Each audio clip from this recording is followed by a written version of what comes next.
The telegram trembled in Clara Weston's gloved hands as the Wyoming wind tore at her veil. Marriage arrangement terminated. Do not proceed. Deepest regrets. 23 years old, abandoned at a frontier train station in a torn wedding dress, surrounded by strangers who wouldn't meet her eyes. Then a deep voice cut through her shock. You've been left at the altar.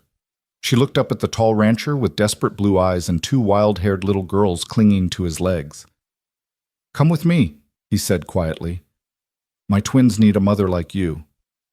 Before we begin Clara's journey from heartbreak to hope, please stay with me until the very end of this story. And comment below with the city you're watching from so I can see how far this tale of second chances has traveled across the world. The train's whistle screamed one final time before the great iron beast hissed and groaned its way out of Cheyenne Station, leaving Clara Weston standing alone on a wooden platform that seemed to stretch into eternity. The November afternoon sun hung low and pale in the Wyoming sky, casting long shadows that made everything look skeletal and unforgiving.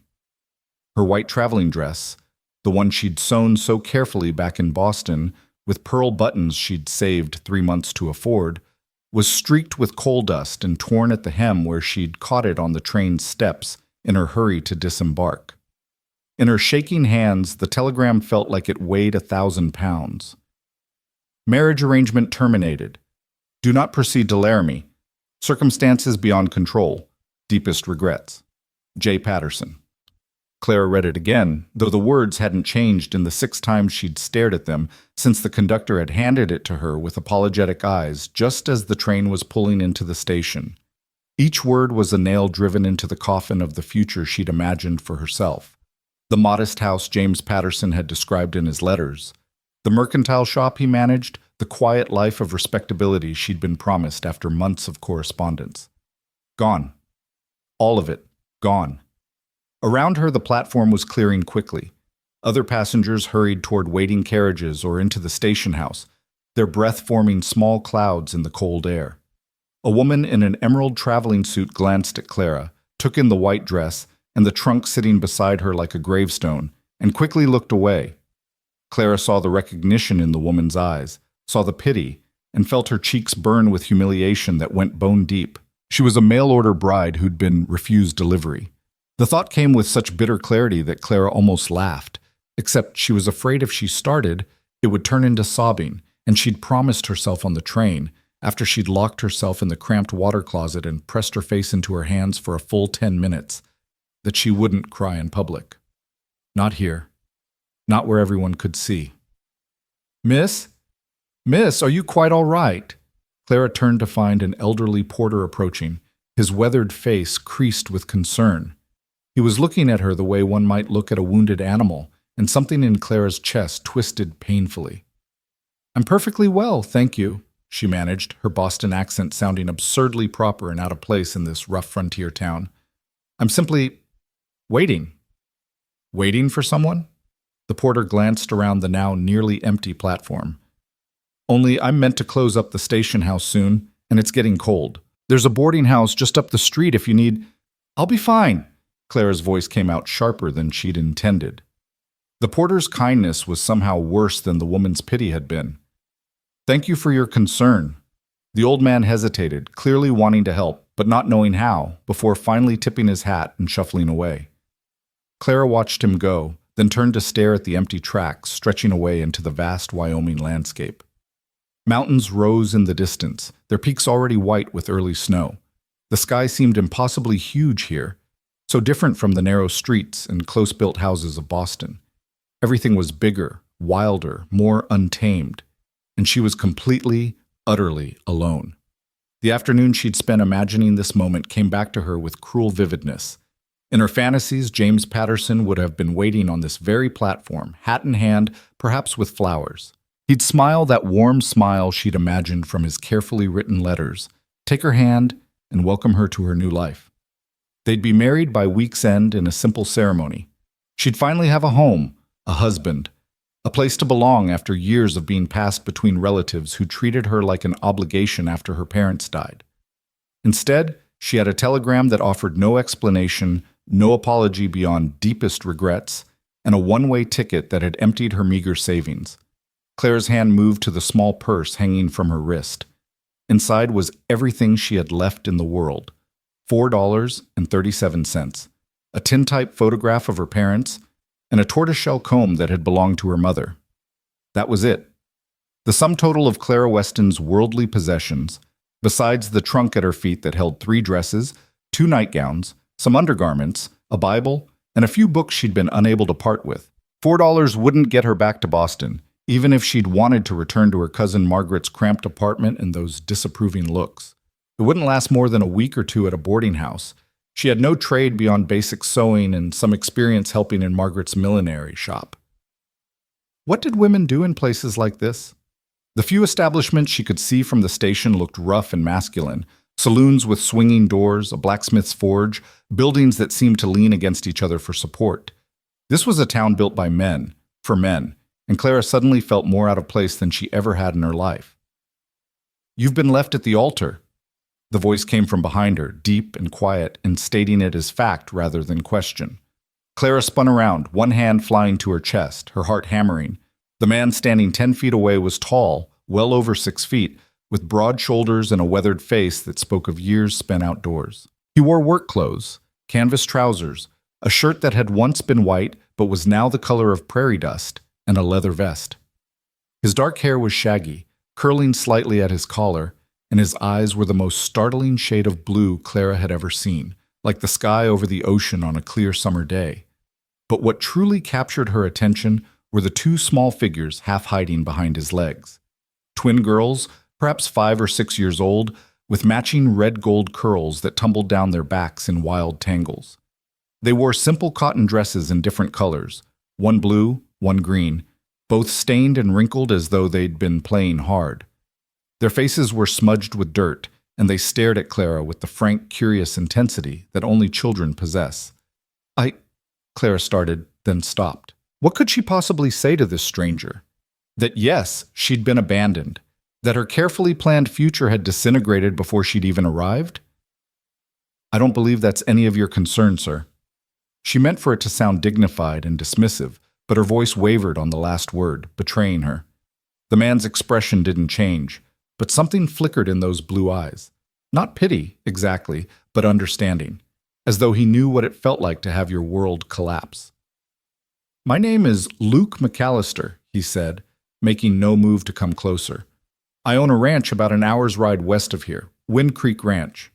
He paused, and one of the little girls tugged on his trouser leg. He reached down absently, placing a large hand on her red-gold curls. "These are my daughters. Rosie," he indicated the girl in blue, "and Lily, the one in green." Clara nodded stiffly, unsure why this man was introducing himself or what he could possibly want with her. "I'm Clara Weston, from Boston." "I know." "You know?" Clara's brow furrowed. "How could you possibly—" "I was at the telegraph office when your wire came through," Luke McAllister said. "Couldn't help but overhear the operator reading it out. Patterson's a coward for doing this to you." The blunt assessment made Clara's face burn hotter, so the whole town probably knew by now. The telegraph operator had no doubt shared the story with everyone who came through. By tomorrow, she'd be the subject of gossip and speculation, the poor mail-order bride who'd been rejected before she even arrived. "Papa says you need help," the little girl called Rosie piped up suddenly, stepping out from behind her father's leg. "He says you got nowhere to go, and that's very sad." "Rosie," Luke's voice held a note of warning, but the child pressed on, undeterred. "Are you really going to be married? You got a pretty dress for it." She pointed at Clara's white traveling dress with its torn hem and coal stains. "I was meant to be," Clara heard herself say, though she hadn't intended to respond. There was something disarming about the child's directness. But plans changed. "Our mama's dead," Lily announced matter-of-factly, stepping forward to join her sister. "She died 2 winters ago. Papa says she's in heaven with the angels, but I think that's a long way away, and I miss her." "Lily." Luke's voice was sharper this time, and the little girl's mouth snapped shut, but she continued staring at Clara with those wide, curious eyes. Clara felt something catch in her chest. Children who'd lost their mother. She knew what that felt like, though she'd been older when her own parents died, old enough to understand the permanence of loss, but still young enough to feel utterly unmoored by it. "I'm very sorry for your loss," she said softly, directing the words to the girls rather than their father. Luke McAllister cleared his throat. "Mrs. Danner, that's our housekeeper. She does her best, but—" He trailed off, looking uncomfortable. "The girls are getting to an age where they need more than I can give them.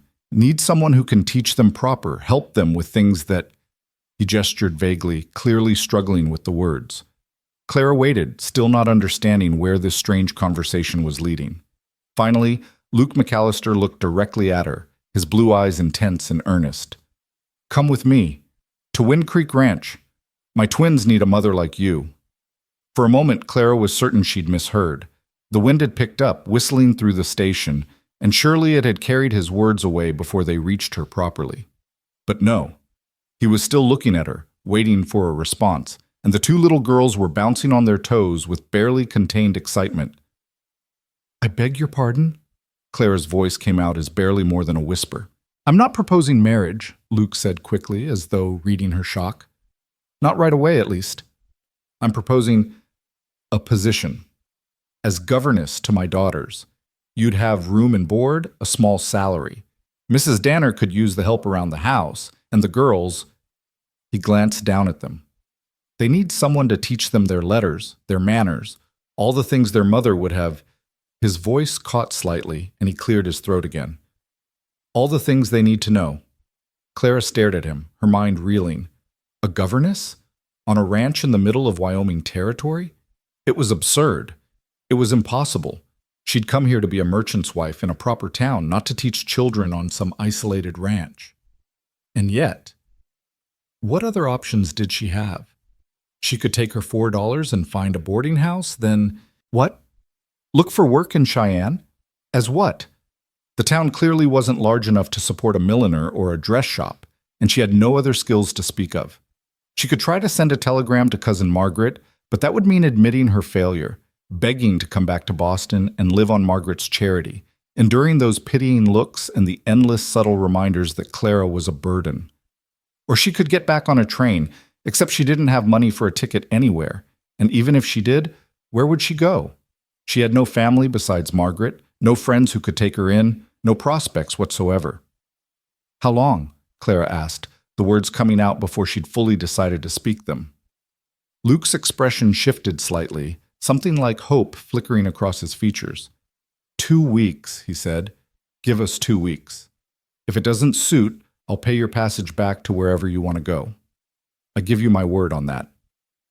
2 weeks. 14 days to figure out what to do with her life. 14 days of having a roof over her head and food in her stomach while she made a plan. And if nothing else, she'd be earning a bit of money. Enough, perhaps, to give her more options than she currently had. Clara looked at the twin girls, who were watching her with identical expressions of hopeful anticipation. They were sweet-faced beneath the grime, with their mother's absence written in the wrinkles of their dresses and the tangles in their hair. Something in her heart, which she'd thought had gone completely numb over the past few hours, gave a small, painful twist. "I'd need to know more about the position," she said carefully.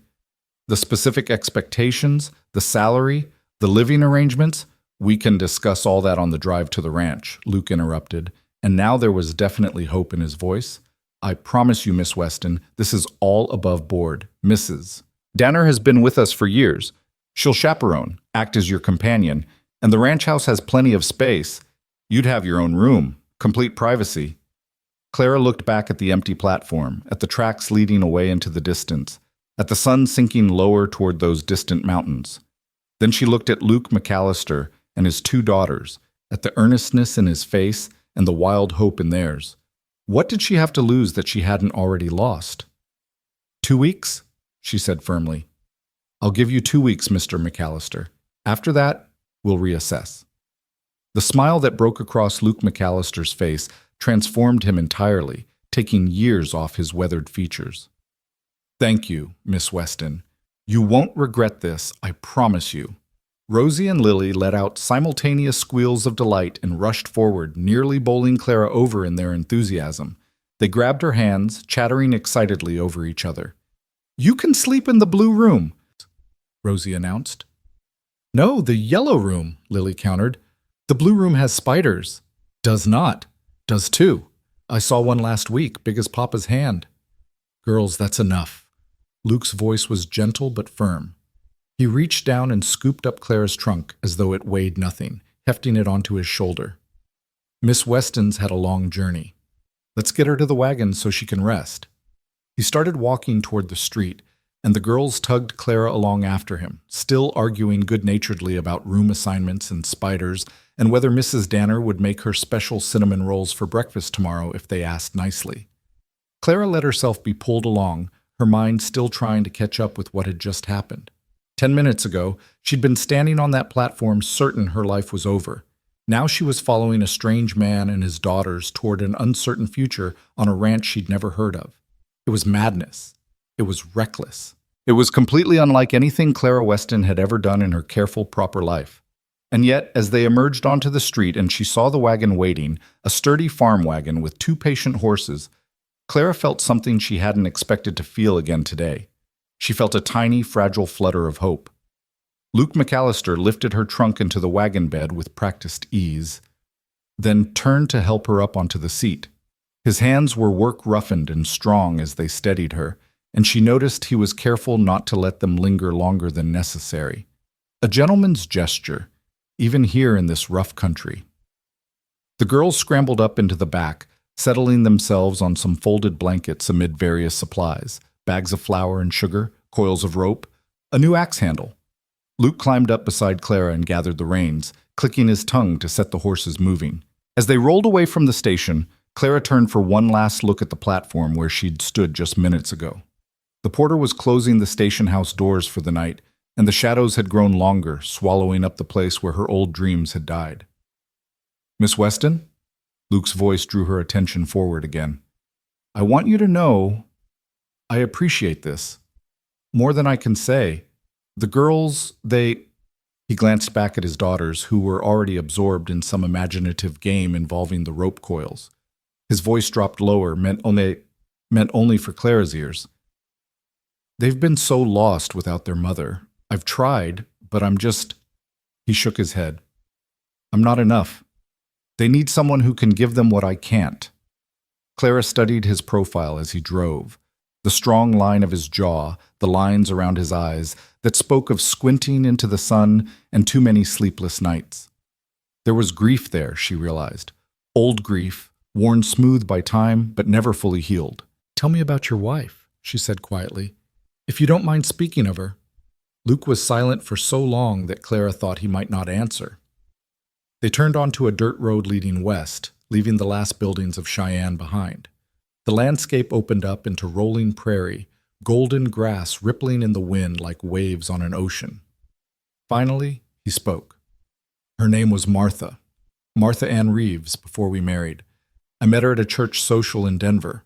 I'd gone there to buy breeding stock for the ranch. She was visiting her aunt, and a small smile touched his lips at the memory. She had the prettiest laugh I'd ever heard, like music. Within a week, I knew I wanted to marry her. How long were you married? Clara asked. 8 years. Good years, mostly. Hard sometimes. The ranch life is hard, and Martha, she'd been raised in town, wasn't used to the isolation. But she loved the girls more than anything. His hands tightened slightly on the reins. It was pneumonia. Came on fast that winter. One day she was fine, cooking breakfast and singing to the girls. 3 days later, he didn't finish the sentence. I'm sorry, Clara said, and meant it. Behind them, Rosie's voice rose in protest. That's not how you play it. You're supposed to be the horse, not the rider. But I want to be the rider, Lily argued back. Luke glanced back with a mixture of exasperation and affection. Girls, settle down back there. Miss Weston's trying to rest. I don't mind, Clara said, surprising herself. The truth was, their squabbling was almost comforting, normal, childish, full of life. After the numbness of the past few hours, it was a reminder that the world kept turning, that joy and argument and ordinary moments continued regardless of personal tragedy. They drove on as the sun sank lower, painting the sky in shades of orange and pink and deep purple. The prairie seemed to stretch forever in every direction, broken occasionally by rocky outcroppings or clusters of scrub pine. It was beautiful in a stark, lonely way that made Claire's throat tight. "Do you miss Boston?" Luke asked after a while. Claire considered the question. "I miss the idea of Boston," she said slowly. "I miss having a place where I belonged, or thought I did. But the city itself?" She shook her head. "I don't know. I lived with my cousin after my parents died.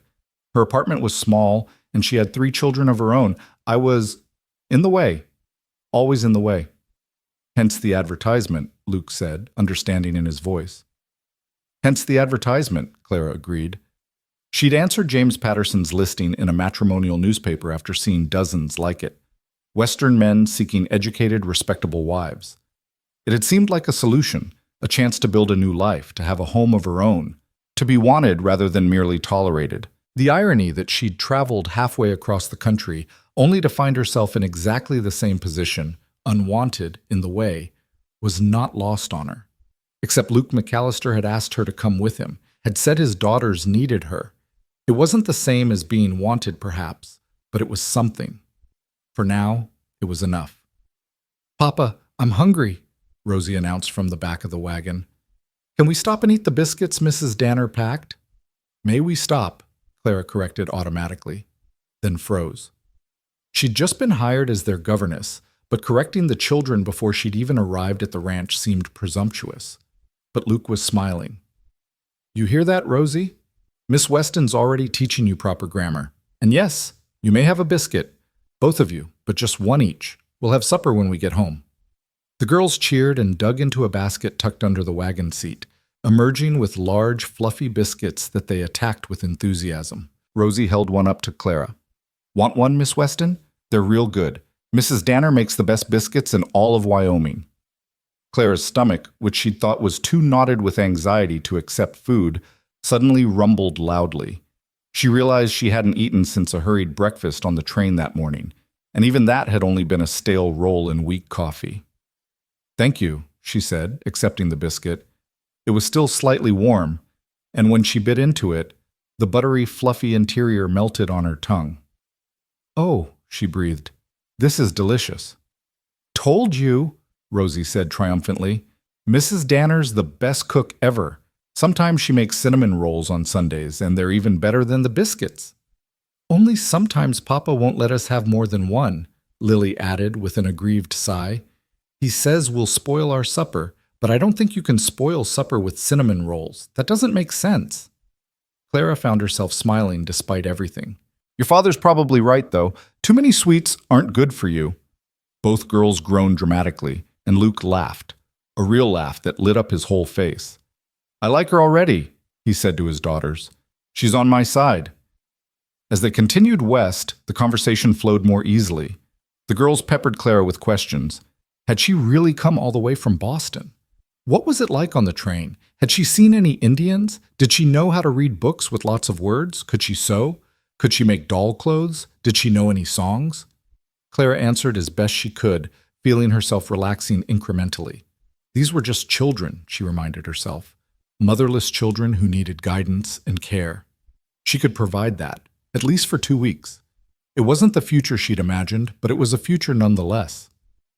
The landscape began to change as they drove, becoming more rolling, with rocky hills rising in the distance. Trees appeared more frequently, cottonwoods and aspens that would be bare of leaves within a few weeks. They forded a shallow creek, the water burbling cheerfully over smooth stones, and climbed up the other side into grassland dotted with cattle. "This is Wind Creek Ranch," Luke said, gesturing at the land around them. 3,000 acres, give or take. Not the biggest spread in these parts, but it's ours, and it's productive. We run about 200 head of cattle, some horses. I've got 3 ranch hands who help with the work. Good men, respectful. They have their own bunkhouse well away from the main house. Clara nodded, trying to take it all in. 3,000 acres. She couldn't even imagine that much land. Back in Boston, Margaret's entire apartment building probably sat on less than an acre. "There's the house," Lily said, pointing eagerly.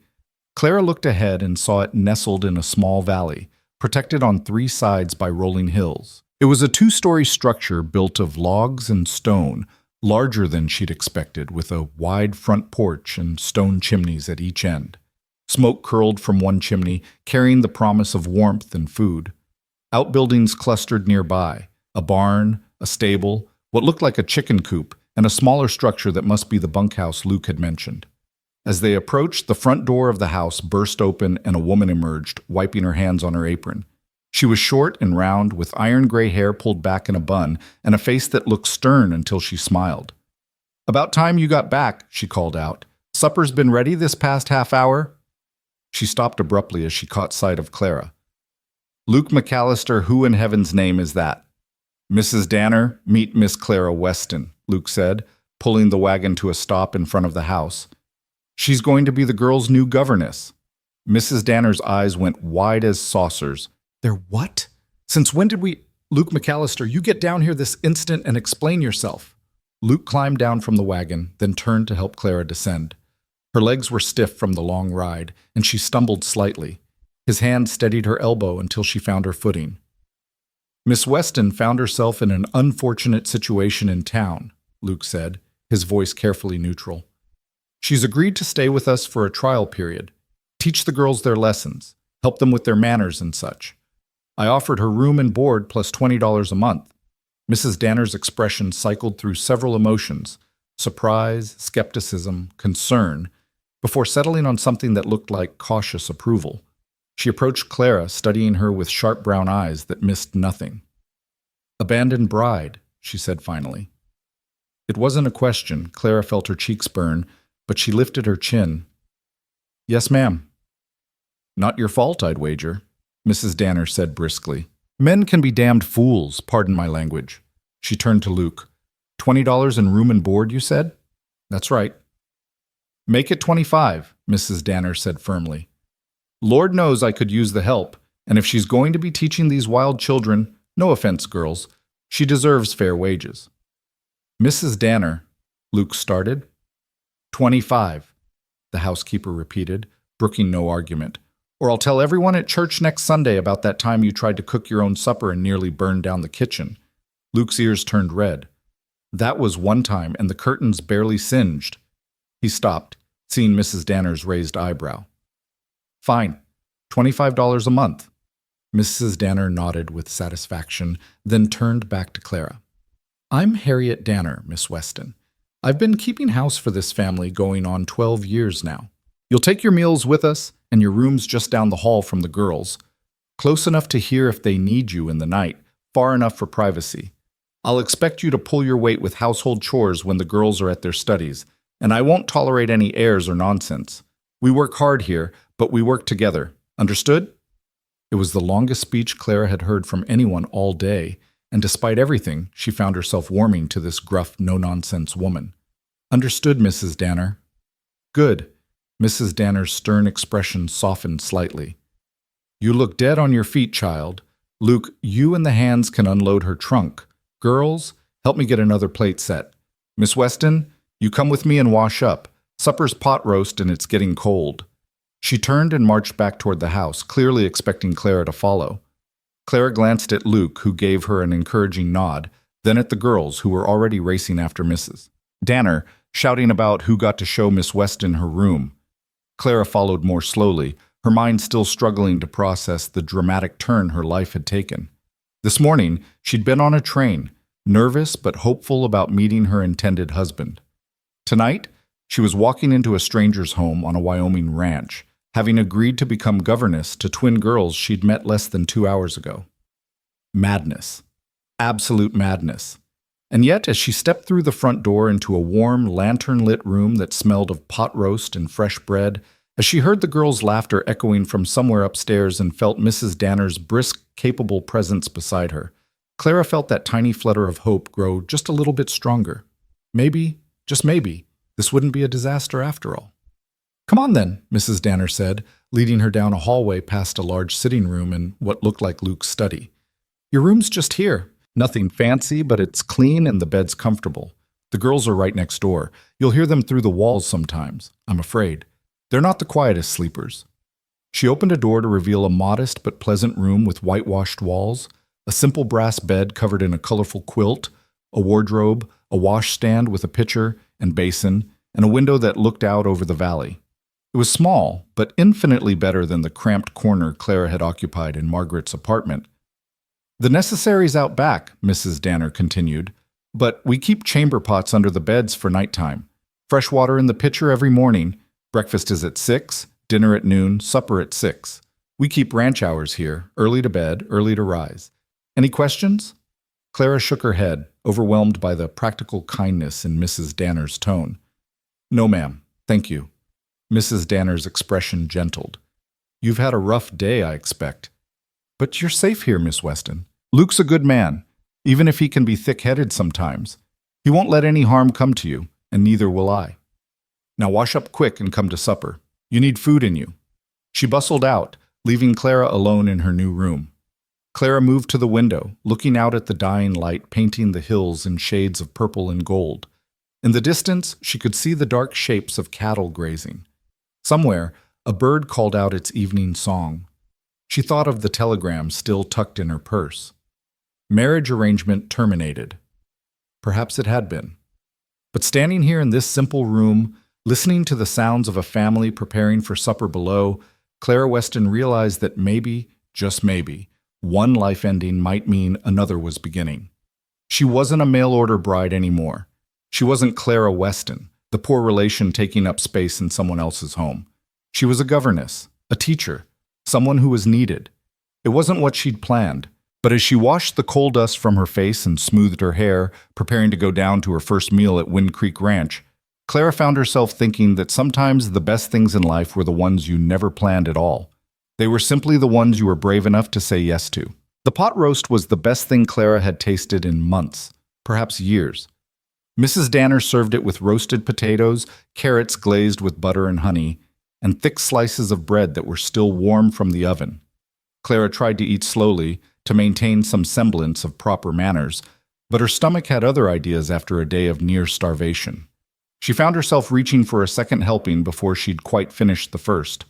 "That's it. Eat up," Mrs. Danner said approvingly from her seat at the foot of the long wooden table. "You're thin as a rail. Don't they feed people in Boston?" "Mrs. Danner," Luke said mildly, a note of warning in his voice. "I'm just saying what's true," the housekeeper replied, unrepentant. She turned back to Clara. "No offense meant, dear, just that you could use some meat on your bones. A few weeks of my cooking will fix that right up." Clara found herself smiling despite her exhaustion. "No offense taken, Mrs. Danner, and you're right, this is wonderful. I haven't had a meal this good in a very long time." Across the table, Rosie was pushing her carrots around her plate with a fork, making a face. "Do I have to eat all of them?" "Every last one," Luke said without looking up from his own plate. "You know the rule." "But they're squishy," Rosie complained. "They're glazed, not squishy," Mrs. Danner corrected. "And your father's right. Clean your plate or no dessert." "There's dessert?" Lily's head popped up, her eyes bright with interest. "Apple tart," Mrs. Danner said. "But only for girls who finish their supper without complaining." Rosie sighed dramatically, but began eating her carrots with exaggerated reluctance. Clara watched the exchange with amusement, seeing the well-worn patterns of family life playing out. There was comfort in the routine, in the gentle discipline and the promise of dessert, in the way Luke and Mrs. Danner worked together to manage the girls without ever seeming to discuss it. It reminded her painfully of her own childhood before everything had fallen apart. Her father carving the roast at Sunday dinner, her mother gently correcting Clara's posture at the table. The ordinary moments she'd taken for granted until they were gone. "Miss Weston?" Luke's voice pulled her from her thoughts. "I thought tomorrow we could go over the girls' lessons. See where they're at with their reading and arithmetic, what else they might need to learn, if that suits you." "Of course," Clara said, pushing away the melancholy. "I'd be happy to assess their progress. Do you have any books for them? Primers, perhaps, or a reader?" "Some," Luke admitted.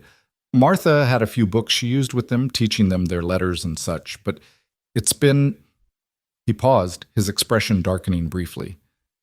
"Well, it's been over a year since anyone's done proper lessons with them.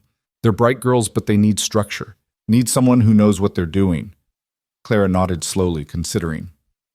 How old are you both? She asked the twins. 6, they said in unison. Then Rosie added, but I'm older by 7 minutes. Only because you pushed ahead, Lily said. Mama said I was more polite and waited my turn. Did not. Did too. Mama said, girls. Luke's voice was quiet but firm, and both children fell silent immediately. Something passed across his face, grief, Clara thought, still raw despite the passage of time. The mention of Martha was clearly difficult for him. 6 is a good age to begin formal lessons, Clara said quickly, trying to ease the sudden tension. You're both old enough to sit still for instruction, and young enough that learning will come naturally if we make it interesting. Do you know your letters? Most of them, Rosie said proudly. I can write my name and Lily's name and Papa's name. And I can count to 100, Lily added. Want to hear? Perhaps after supper, Clara suggested gently. But that's very impressive. Both of you are clearly quite intelligent. The girls beamed at the praise, and Clara felt something warm unfold in her chest. They were sweet children beneath their wild energy, hungry for attention and approval. She could work with that. The rest of the meal passed pleasantly. Mrs. Danner's apple tart was every bit as good as the pot roast had been, with a flaky crust and cinnamon-spiced apples that melted on the tongue. The girls ate theirs with sticky-fingered enthusiasm, while Luke told Clara more about the ranch, the cattle operation, the challenges of Wyoming winters, the small community of ranchers and their families scattered across the territory. We're about 15 miles from Cheyenne, he explained, so not completely isolated. There's a church about 8 miles south where folks gather on Sundays. Reverend Michaels holds services there, and afterward, everyone usually stays for a meal and socializing. It's how people stay connected out here. Will you expect me to attend services with the family? Clara asked. Only if you want to, Luke said. I won't force religion on you, Miss Weston, but the girls usually go, and Mrs. Danner, and it might be good for you to meet some of the other women in the area. Well, frontier women can be a bit rough around the edges, but they're good people, kind. Clara nodded, though the thought of facing a church full of strangers, all of whom would likely know about her failed marriage arrangement, made her stomach clench with anxiety. But that was a problem for another day. Tonight, she just needed to survive her first evening in this strange new world. After supper, Mrs. Danner shooed everyone out of the kitchen while she cleaned up, refusing Clara's offer of help. You've had a long day, she said firmly. Tomorrow you can start earning your keep. Tonight, you rest. Luke took the girls upstairs to get ready for bed, and Clara found herself alone in the sitting room, surrounded by the evidence of lives lived and lost. A basket of mending sat beside one chair. Books lined a small shelf, agricultural manuals, a few novels, a well-worn Bible. On the mantel above the fireplace sat a tintype photograph in an ornate frame. Clara moved closer, studying it. A young woman with dark hair and a serious expression stared back at her. She wore a high-collared dress and held an infant in each arm. Beside her stood a younger version of Luke, his face softer, less weathered, but with the same intense blue eyes. Martha. This was Martha McAllister, the ghost that still haunted this house. That was taken just after the girls were born. Luke's voice made Clara jump. She hadn't heard him come back down the stairs. Martha insisted on it, even though she was exhausted. She said she wanted to remember the moment we became a real family. She was very beautiful, Clara said softly. She was. Luke moved to stand beside her, gazing at the photograph with an expression that made Clara's heart ache. She was everything good in this world, patient, kind, always singing. The girls have her smile, her laugh. Sometimes when I hear them playing, I think for just a moment that she's still here, that I'll turn around and see her in the kitchen helping Mrs. Danner or sitting by the fire with her sewing. He paused, his voice growing rougher. But then I remember, and it's like losing her all over again. Clara didn't know what to say to that kind of raw grief. What words could possibly help?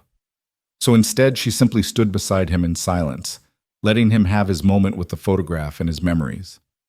Finally, Luke cleared his throat and stepped back. The girls want to say goodnight to you, if you're not too tired. Of course not, Clara said, though in truth she was bone-weary. But something in his voice told her this was important, that the girls asking for her was a sign of acceptance she shouldn't dismiss. She followed him upstairs to a room painted a cheerful yellow, with two narrow beds pushed against opposite walls. Rosie and Lily were already in their nightgowns, their red gold hair brushed out and hanging loose around their shoulders. They looked younger like this, softer, and Clara felt a surge of protective instinct that surprised her with its intensity. "Miss Weston!" Rosie scrambled out of her bed and ran over, throwing her arms around Clara's waist. "You're really staying. I thought maybe you'd change your mind and leave while we were getting ready for bed." "I wouldn't do that," Clara said, touched by the fierce hug. "I promised your father 2 weeks, and I keep my promises." 2 weeks isn't very long," Lily observed from her bed, her expression worried. "What if you like us but still want to leave after 2 weeks?" It was such an astute question, the kind of thing a child who'd already lost one mother would ask. Clara knelt down between the two beds so she could look both girls in the eye. "That's true," she said honestly. 2 weeks isn't very long, but let's not worry about what happens after. Let's just focus on now, on today and tomorrow and the day after that. Can we do that?" Rosie nodded enthusiastically, but Lily still looked uncertain. "Mama left," she said quietly. "She didn't want to, but she still left, and we never got her back." The simple, heartbreaking statement hung in the air. Luke made a sound that might have been a suppressed sob, and Clara's own throat grew tight. "You're right," she said gently. "Your mama left, and that wasn't fair, but Lily, sweetheart, she didn't leave because she wanted to. She left because she was sick, and sometimes when people are very sick, they have to go to heaven whether we want them to or not. That's different from choosing to leave." "But you might choose to leave," Lily persisted, "after 2 weeks." Clara couldn't lie to her. "I might," she admitted. "Or I might choose to stay. Or you and Rosie might decide you don't like having me here and ask your father to send me away.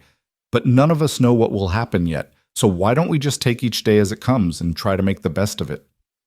Lily considered this, her small face serious. Then finally she nodded. "Okay. But, Miss Weston, will you teach us to read real books? Not just primers, but real stories?" "I'll teach you to read anything you want," Clara promised. "Real books, newspapers, letters, whatever interests you." "Could you read us a story now?" Rosie asked hopefully. "Just a short one?" "Papa tries, but he's not very good at the voices." "Rosie," Luke said, his voice strained. "Miss Weston's had a very long day. She needs to rest." But Clara found herself smiling. "I think I can manage one story. Do you have a favorite?" The girls conferred in urgent whispers before Lily jumped out of bed and retrieved a battered book from a small shelf. "This one," she said, handing it to Clara. "Mama used to read it to us all the time." It was a collection of fairy tales, the kind Clara remembered from her own childhood. The pages were worn soft from repeated readings, and dried flowers had been pressed between some of them, markers, perhaps, for Martha's favorite stories. Clara settled into a chair between the beds and opened the book. "Once upon a time," she began, and the familiar words flowed easily, her voice soft but clear in the quiet room. She read the story of a princess who'd been turned into a swan, who flew across distant lands seeking a way to break the curse. The girls listened with rapt attention, their eyes growing heavy as the tale unwound. By the time Clara reached the happy ending, the princess restored to her true form, reunited with her family, both girls were fighting sleep. Their eyelids drooped, and they burrowed deeper into their quilts. "Tomorrow," Rosie murmured, already half asleep. "Read more tomorrow." "I will," Clara promised. She stood quietly and closed the book, setting it on the shelf. Luke moved to each bed, tucking the quilts more tightly around his daughters and pressing kisses to their foreheads. "Good night, my girls," he whispered. "Sweet dreams." Clara followed him out into the hallway, pulling the door mostly closed behind them but leaving it open a crack. "They're wonderful children," she said softly. "They are," Luke agreed. His voice was thick with emotion. "Thank you for reading to them. Martha used to—" He stopped, collecting himself. "She used to read to them every night. I've tried to keep up the tradition, but I'm not good at it. My voice is too rough, and I can never remember to do the different characters the way she did." "Practice," Clara said gently. "That's all it takes. Just practice and patience." They stood in the dim hallway for a moment, the silence stretching between them. Finally, Luke spoke again. "Miss Weston, I want you to know what I said at the station about the girls needing a mother. I didn't mean to imply that I expected you to replace Martha. No one could do that. But they need someone who can guide them, teach them, care for them the way a mother would. Does that make sense? It does, Clara said. And it did, though the distinction felt razor thin. How did one mother children without becoming their mother? But she understood what he was trying to say, that he wasn't looking for a wife, wasn't trying to recreate what he'd lost. He just wanted help, wanted his daughters to have what they needed. It should have been reassuring. Instead, Clara felt a strange pang of something that might have been disappointment. She pushed the feeling away. I should get some rest, she said. Tomorrow will be a full day. Of course, Luke gestured down the hall. Your room's just there, 3 doors down. If you need anything in the night, just knock. Mrs. Danner's room is at the far end. Mine's directly above us on the 3rd floor. The girls know where to find me if they have nightmares. Clara nodded, suddenly aware of how strange this all was. Standing in a dark hallway with a man she'd met only hours ago, discussing sleeping arrangements in his house. If anyone from her old life could see her now, they'd be scandalized. But her old life was over. This was her new reality, at least for the next 2 weeks. Good night, Mr. McAllister, she said. Luke, he said. Please, call me Luke. We're not formal here. Good night, Luke, she amended, the name feeling foreign on her tongue. Good night, Clara. He said her name carefully, as though testing it out. Then he turned and headed for the stairs to the 3rd floor, his footsteps heavy on the wooden treads. Clara made her way to her room, suddenly so exhausted she could barely think straight. Someone, Mrs. Danner probably, had brought her trunk up and left it at the foot of the bed. A lamp burned low on the bedside table, and the quilts had been turned down invitingly. She changed into her nightgown with fumbling fingers, too tired for her usual thorough nighttime routine. She splashed water on her face from the basin, brushed out her hair with quick strokes, and crawled between the sheets. The bed was soft, the quilts warm, and through the window she could see stars scattered across the black Wyoming sky like diamonds on velvet. Clara closed her eyes, expecting to fall asleep immediately, but instead her mind raced, replaying the events of the impossible day. The telegram, the platform, Luke and his daughters, this room, this bed, this strange new life. What had she done? What had she agreed to? But beneath the anxiety, that tiny flutter of hope still persisted. The girls had hugged her goodnight. Mrs. Danner had welcomed her in her gruff way. Luke had looked at her with gratitude rather than pity. Maybe, just maybe, this would work. Clara was just beginning to drift off when she heard it, a soft sound from the room next door. Crying. One of the girls was crying. She lay still, listening, wondering if she should do something or if this was normal, something Luke would handle. But the crying continued, muffled but persistent, and after a few minutes Clara couldn't stand it anymore. She climbed out of bed, wrapping a shawl around her shoulders, and padded barefoot to the girls' room. She pushed the door open carefully. In the dim moonlight filtering through the window, she could see Lily sitting up in bed, her face buried in her hands, her small shoulders shaking. Rosie was still asleep in the other bed, oblivious. Lily, Clara whispered, moving into the room. Sweetheart, what's wrong? The little girl looked up, her face streaked with tears. I had a bad dream, she choked out. About Mama. I dreamed she came back, but she didn't know who I was anymore. She looked right at me and didn't see me. Claire's heart broke. She sat on the edge of Lily's bed and pulled the child into her arms. Oh, honey, that must have been so scary. I miss her so much, Lily sobbed into Claire's shoulder. Everyone says it gets better, but it doesn't. It just stays awful all the time. I know, Clara murmured, stroking the child's hair. I lost my mama too, when I was not much older than you. And you're right, it doesn't really get better. But it does get different. The hurt doesn't go away, but you learn to live with it. You learn to remember the good things instead of just the sad ones. Lily pulled back slightly, looking up at Clara with red-rimmed eyes. You lost your mama too? I did. And my papa, a few years later. So you're all alone, like us? Like you, Clara agreed softly. Lily was quiet for a moment, processing this. Then she said, in a very small voice, I'm glad Papa found you at the train station. I think maybe you needed us as much as we needed you. The simple wisdom of it struck Clara like a physical blow. Out of the mouths of babes, as the saying went, this 6-year-old child had seen straight through to the heart of things. "I think you might be right," Clara whispered. She stayed with Lily until the child fell back asleep, humming soft tunes she remembered from her own childhood. When she finally crept back to her own room, her cheeks were wet with tears she didn't remember shedding. The next morning arrived with shocking swiftness, announced by a rooster crowing somewhere outside and the sounds of Mrs. Danner banging pots in the kitchen below. Clara woke disoriented, not recognizing the room around her for a confused moment before memory returned. Wyoming. The ranch. Her new position.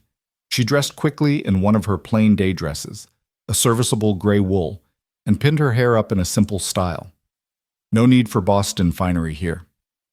When she made her way downstairs, she found the kitchen already bustling with activity. Mrs. Danner stood at the stove, flipping flapjacks with practiced efficiency, while the girls sat at the table with their father, all 3 of them still looking half asleep. "There you are," Mrs. Danner said cheerfully. "Coffee's on the table. Flapjacks will be ready in a moment. Help yourself to butter and molasses."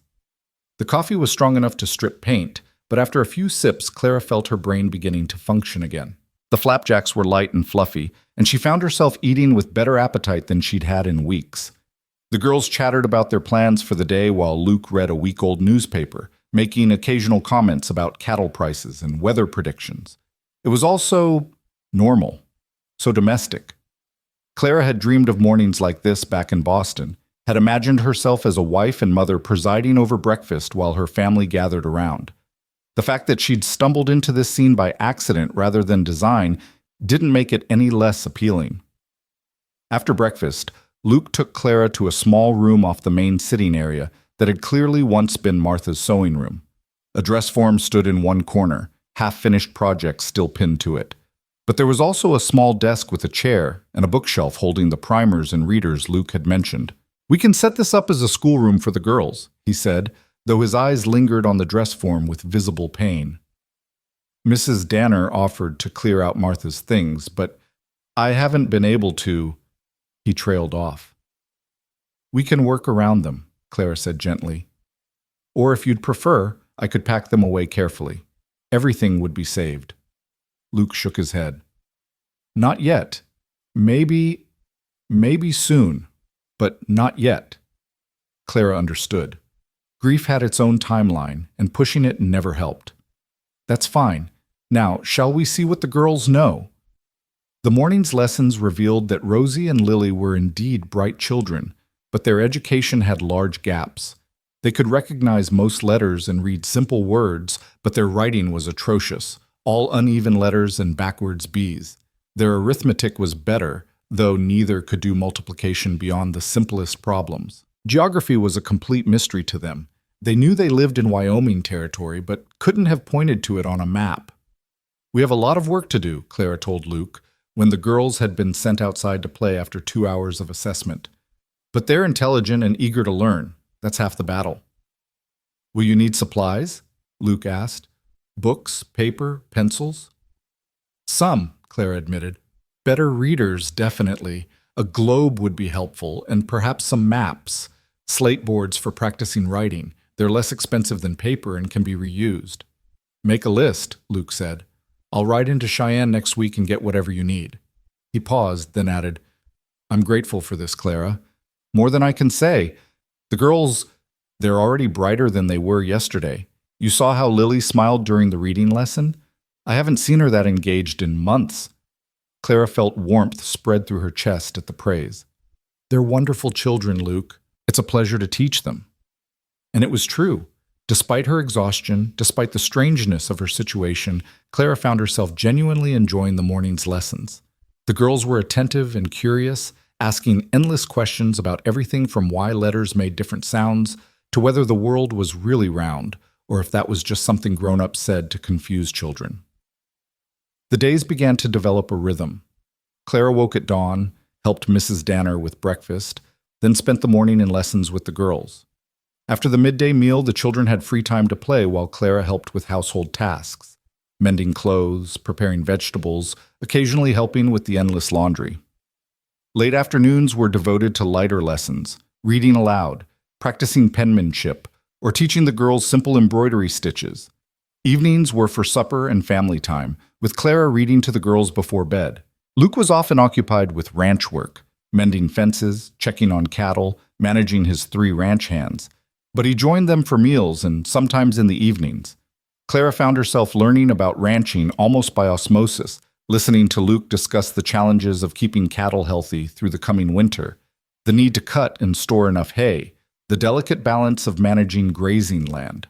Mrs. Danner proved to be a wealth of information about the local area, sharing gossip about neighboring ranchers and their families while she and Clara worked side by side in the kitchen. Clara learned that the widow Jensen was sweet on the blacksmith in town, that the Roberts family had just had their 5th child, that Reverend Michaels was considered a fine preacher but couldn't carry a tune to save his life. It was all so different from Boston, where Clara had known her neighbors only by sight and sound through thin apartment walls.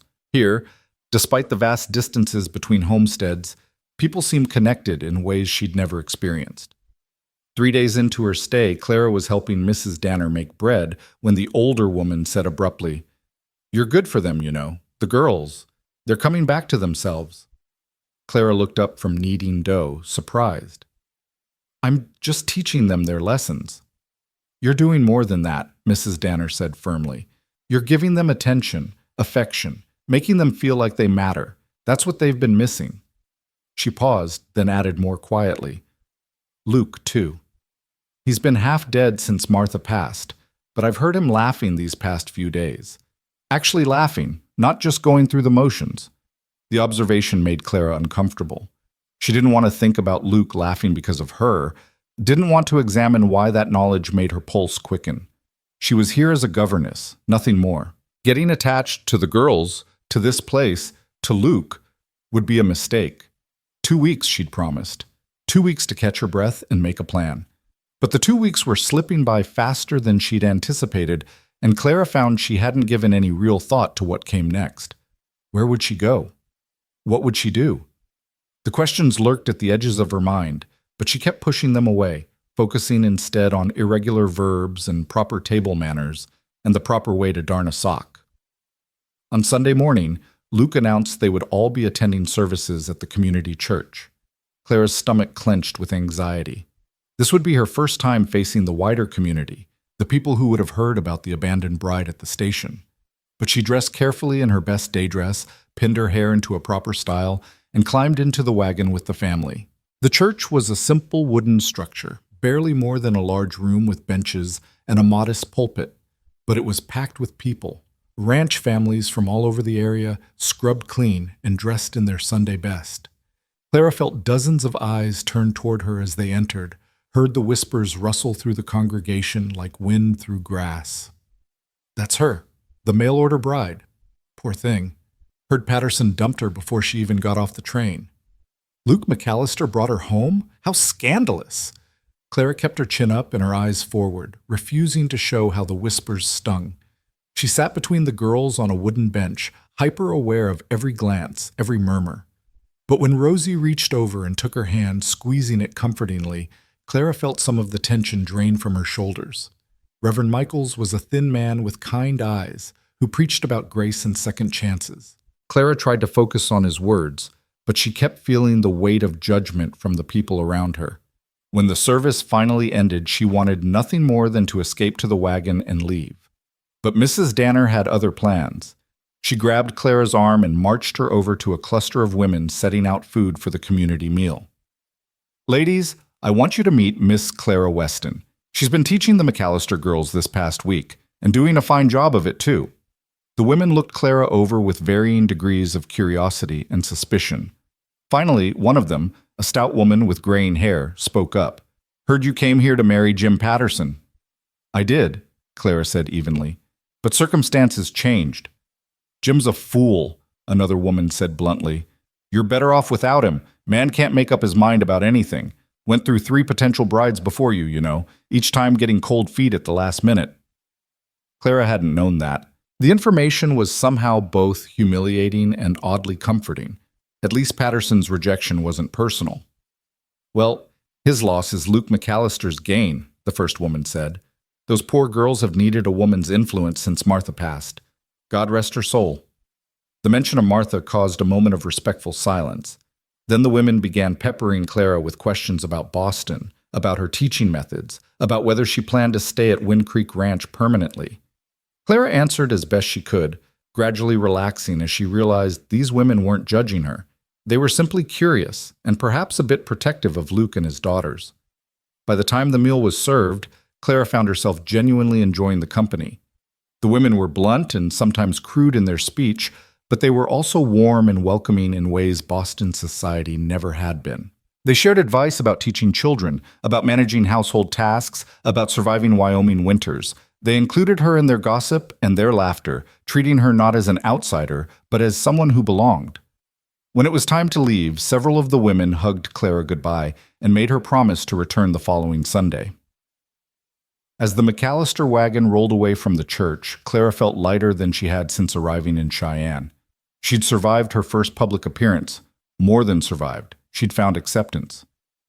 "You did well," Luke said quietly as they drove. The girls had fallen asleep in the back, worn out from playing with other children. "I know that wasn't easy." "It wasn't so bad," Clara said. "The women were kind." "They're good people," Luke agreed. "Frontier life makes you practical. There's no room for pretension or judgment out here. You do your work, you help your neighbors, and you earn respect through your actions." Clara considered this. It's different from Boston. There, everything was about appearances and social standing, who your family was, where you lived, what you wore to church. None of that seems to matter here. "It doesn't," Luke said. "Here, what matters is whether you can survive a hard winter, whether your word is good, whether you'll show up when your neighbor needs help mending a barn. Everything else is just noise." They rode in comfortable silence for a while, the afternoon sun warm on Clara's face. She watched the landscape roll past, golden grass, distant mountains, endless sky, and felt something settle in her chest, something that felt dangerously like contentment. "Luke," she said suddenly, the question escaping before she could stop it. "What happens after 2 weeks? Have you thought about that?" His hands tightened slightly on the reins, but his voice remained steady. "I've thought about little else. Have you?" Clara shook her head. "I don't know what to do. I don't have money to go anywhere else. And even if I did—" She trailed off. "Even if you did?" Luke prompted. "I don't want to," Clara admitted in a whisper. "I don't want to leave. The girls, Mrs. Danner, this place, I've been happier this week than I've been in years. But I don't know if staying is the right thing. I don't know what people will think or what it means or—" "Clara." Luke's voice was gentle but firm. He pulled the wagon to a stop, turning to face her fully. "I want you to stay, not just for 2 weeks, permanently, as the girls' governess, yes, but also as—" He hesitated, choosing his words carefully. "As part of this family. We need you." The confession hung in the air between them, heavy with implications Clara wasn't sure she understood. Her heart pounded against her ribs, and she realized her hands were shaking. "Luke, I can't be Martha," she said. "I can't replace what you lost." "I'm not asking you to," he said quickly. "I could never ask that. Martha was my wife, the mother of my children, and no one will ever take her place in my heart." He paused, his blue eyes searching hers. "But Clara, the heart's a strange thing. It has room for more than one kind of love, room for grief and gratitude to exist side by side. I loved Martha. I'll always love Martha. But that doesn't mean there isn't room for you too, in a different way." Clara's breath caught. Was he saying what she thought he was saying? Before she could ask, a voice called out from behind them. "Papa, why'd we stop? Are we home yet?" The moment shattered. Luke turned back to the reins and the wagon lurched forward again. But as they drove the rest of the way to the ranch, Clara's mind raced with possibilities she'd been afraid to consider. What if she stayed? What if this strange arrangement became permanent? What if 2 weeks stretched into forever? The questions followed her through the rest of the day, through supper and evening chores and reading the girls their bedtime story. That night, lying in her bed and staring at the ceiling, Clara made a decision. She would stay. For as long as they'd have her, she would stay. And if that made her a fool, so be it. She'd rather be a fool with a home and a family than a wise woman with nothing at all. The decision to stay should have brought Clara peace, but instead it kept her awake most of the night, her mind spinning through a dozen different scenarios. What would staying mean, exactly?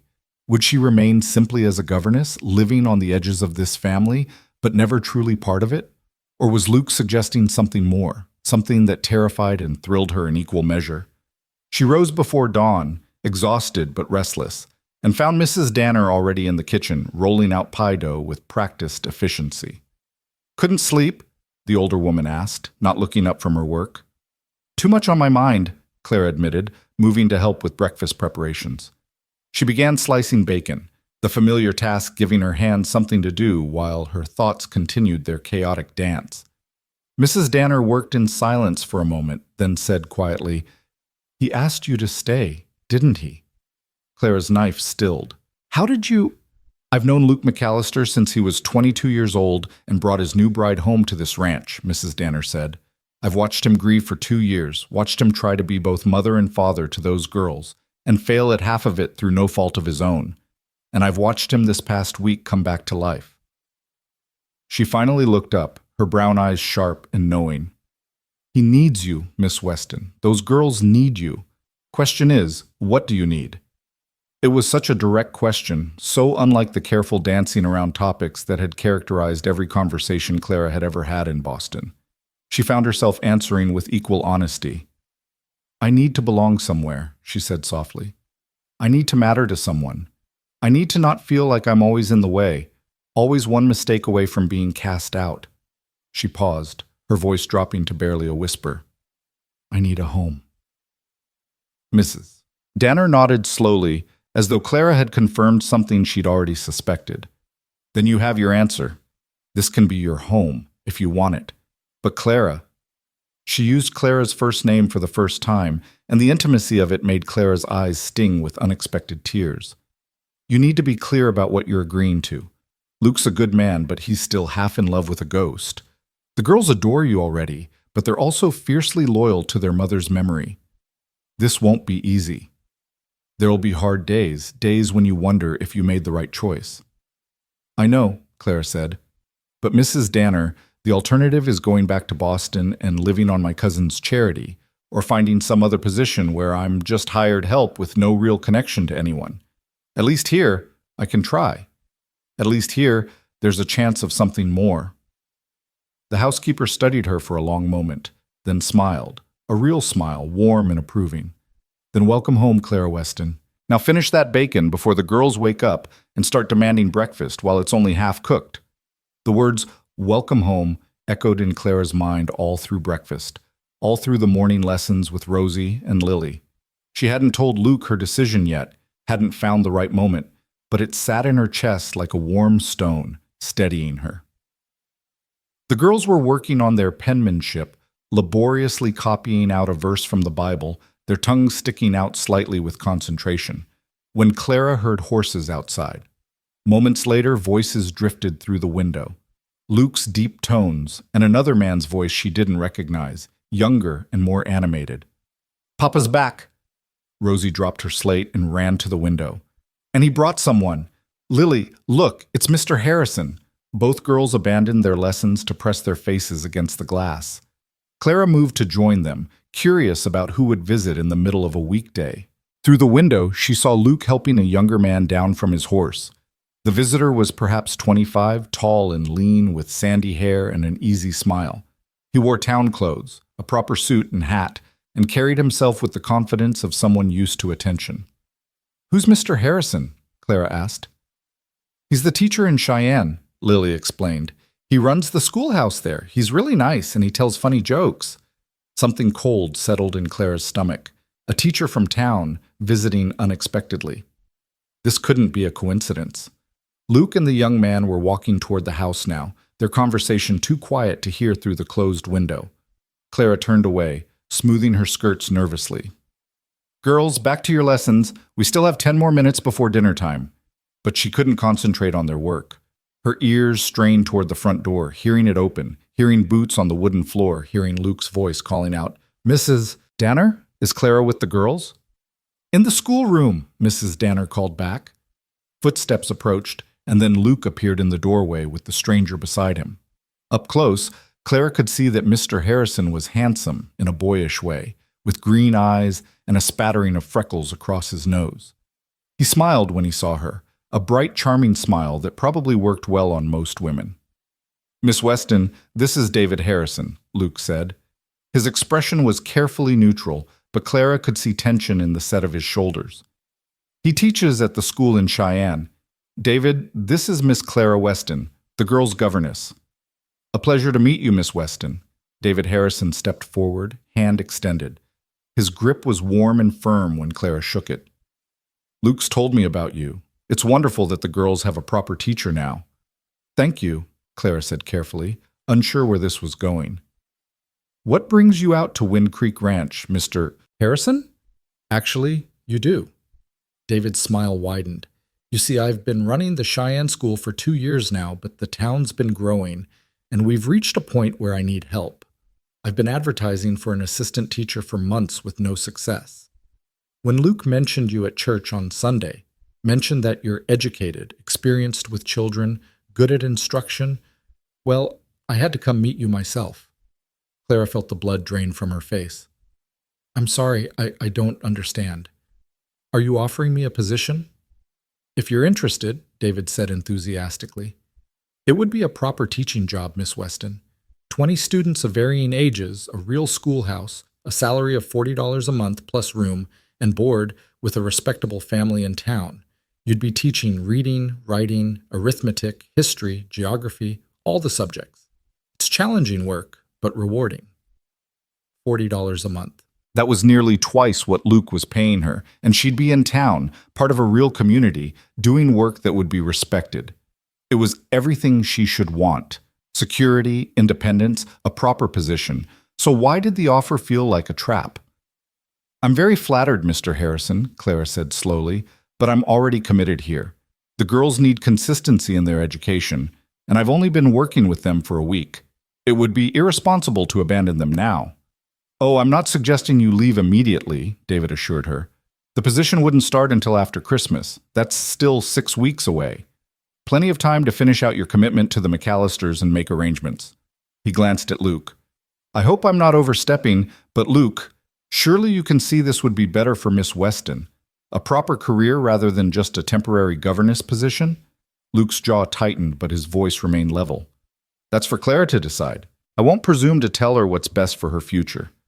The tension between the two men was palpable. Clara looked from one to the other, understanding suddenly that this visit wasn't just about a teaching position. It was a test. Luke had brought David here, had told him about Clara, perhaps to give her options, to make sure she was staying because she wanted to, not because she had no other choice. Or maybe he was hoping she'd take the job and leave. Maybe their conversation yesterday in the wagon had been his way of easing his conscience before sending her away. The thought made Clara's chest tight with panic. She opened her mouth to refuse the offer outright. The school, see the facilities, meet some of the students' families. Then you can make an informed decision. He pulled a card from his pocket and handed it to her. That's where you can find me, please. At least think about it. Clara took the card numbly. Yes, I'll think about it. Thank you for the offer, Mr. Harrison. Please call me David. That charming smile again. I have a feeling we're going to be friends, Miss Weston. Or may I call you Clara? Miss Weston is fine for now, Clara said, her voice firmer than she felt. David took the hint gracefully. After a few more minutes of polite conversation, during which the girls peppered him with questions about the schoolhouse and the other children in town, he made his excuses and left. Luke walked him out to his horse, and through the window Clara watched them talk in low voices, David gesturing animatedly while Luke stood with his arms crossed. Are you going to be a real teacher? Rosie asked, tugging on Clara's skirt. In town? I don't know, sweetheart, Clara said honestly. It's something to think about. But you can't leave, Lily said, her voice rising with distress. You just got here. You said you'd stay for 2 weeks, and it's only been 1 week. You promised. Lily, I'm not leaving right now, Clara assured her, kneeling down to the child's level. And if I did consider the position, it wouldn't start until after Christmas. That's a long time away. But you're thinking about it, Lily accused, her eyes filling with tears. You're thinking about leaving us just like... She stopped, but Clara knew what she'd been about to say, just like Mama. Lily, honey, that's not fair. But the little girl had already run from the room, her footsteps pounding up the stairs. Rosie looked between Clara and the doorway uncertainly. She's scared, Rosie said quietly, with a wisdom beyond her years. She really likes you, we both do, and we don't want you to go. The simple honesty of it broke something open in Clara's chest. I really like you too, she said softly. Both of you. Then stay, Rosie said, as though it were the simplest thing in the world. Don't go be a teacher in town. Be our teacher. Be our... She paused, then finished in a whisper. Be our mama. Clara pulled the child into a fierce hug, unable to speak past the lump in her throat. Over Rosie's shoulder, she saw Luke standing in the doorway, having come back inside without her noticing. His expression was unreadable, but his blue eyes were intense, watching her with an emotion she couldn't quite name. Go find your sister, Clara told Rosie gently. Tell her I'm not going anywhere without talking to both of you first. That's a promise. Rosie nodded and scampered off. Clara stood slowly, suddenly aware that she and Luke were alone in the small schoolroom, the air between them charged with unspoken words. I didn't invite him here to try to get rid of you, Luke said before Clara could speak. I want you to know that. Then why did you tell him about me? Clara asked. Why give him the idea to offer me a position? Luke moved into the room, his large frame somehow making the space feel even smaller. Because you deserve to have choices, Clara. You came here with nothing, running from a situation that wasn't your fault. I don't want you to stay just because you think you have no other options. If you're going to be here, I need to know it's because you want to be, not because you're trapped. It was such a profoundly decent thing to say that Clara felt tears prick her eyes. And what if I want both? She asked quietly. What if I want the security of knowing I have options, but I also want to stay here? What if I've already made my choice? Luke's breath caught audibly. Have you? Clara nodded, not trusting her voice. Then, forcing the words out, she said, I want to stay, Luke. Not just for 2 weeks. Not just as a governess. I want to be part of this family, if you'll have me. The girls, Mrs. Danner, this ranch, it already feels more like home than Boston ever did. Clara.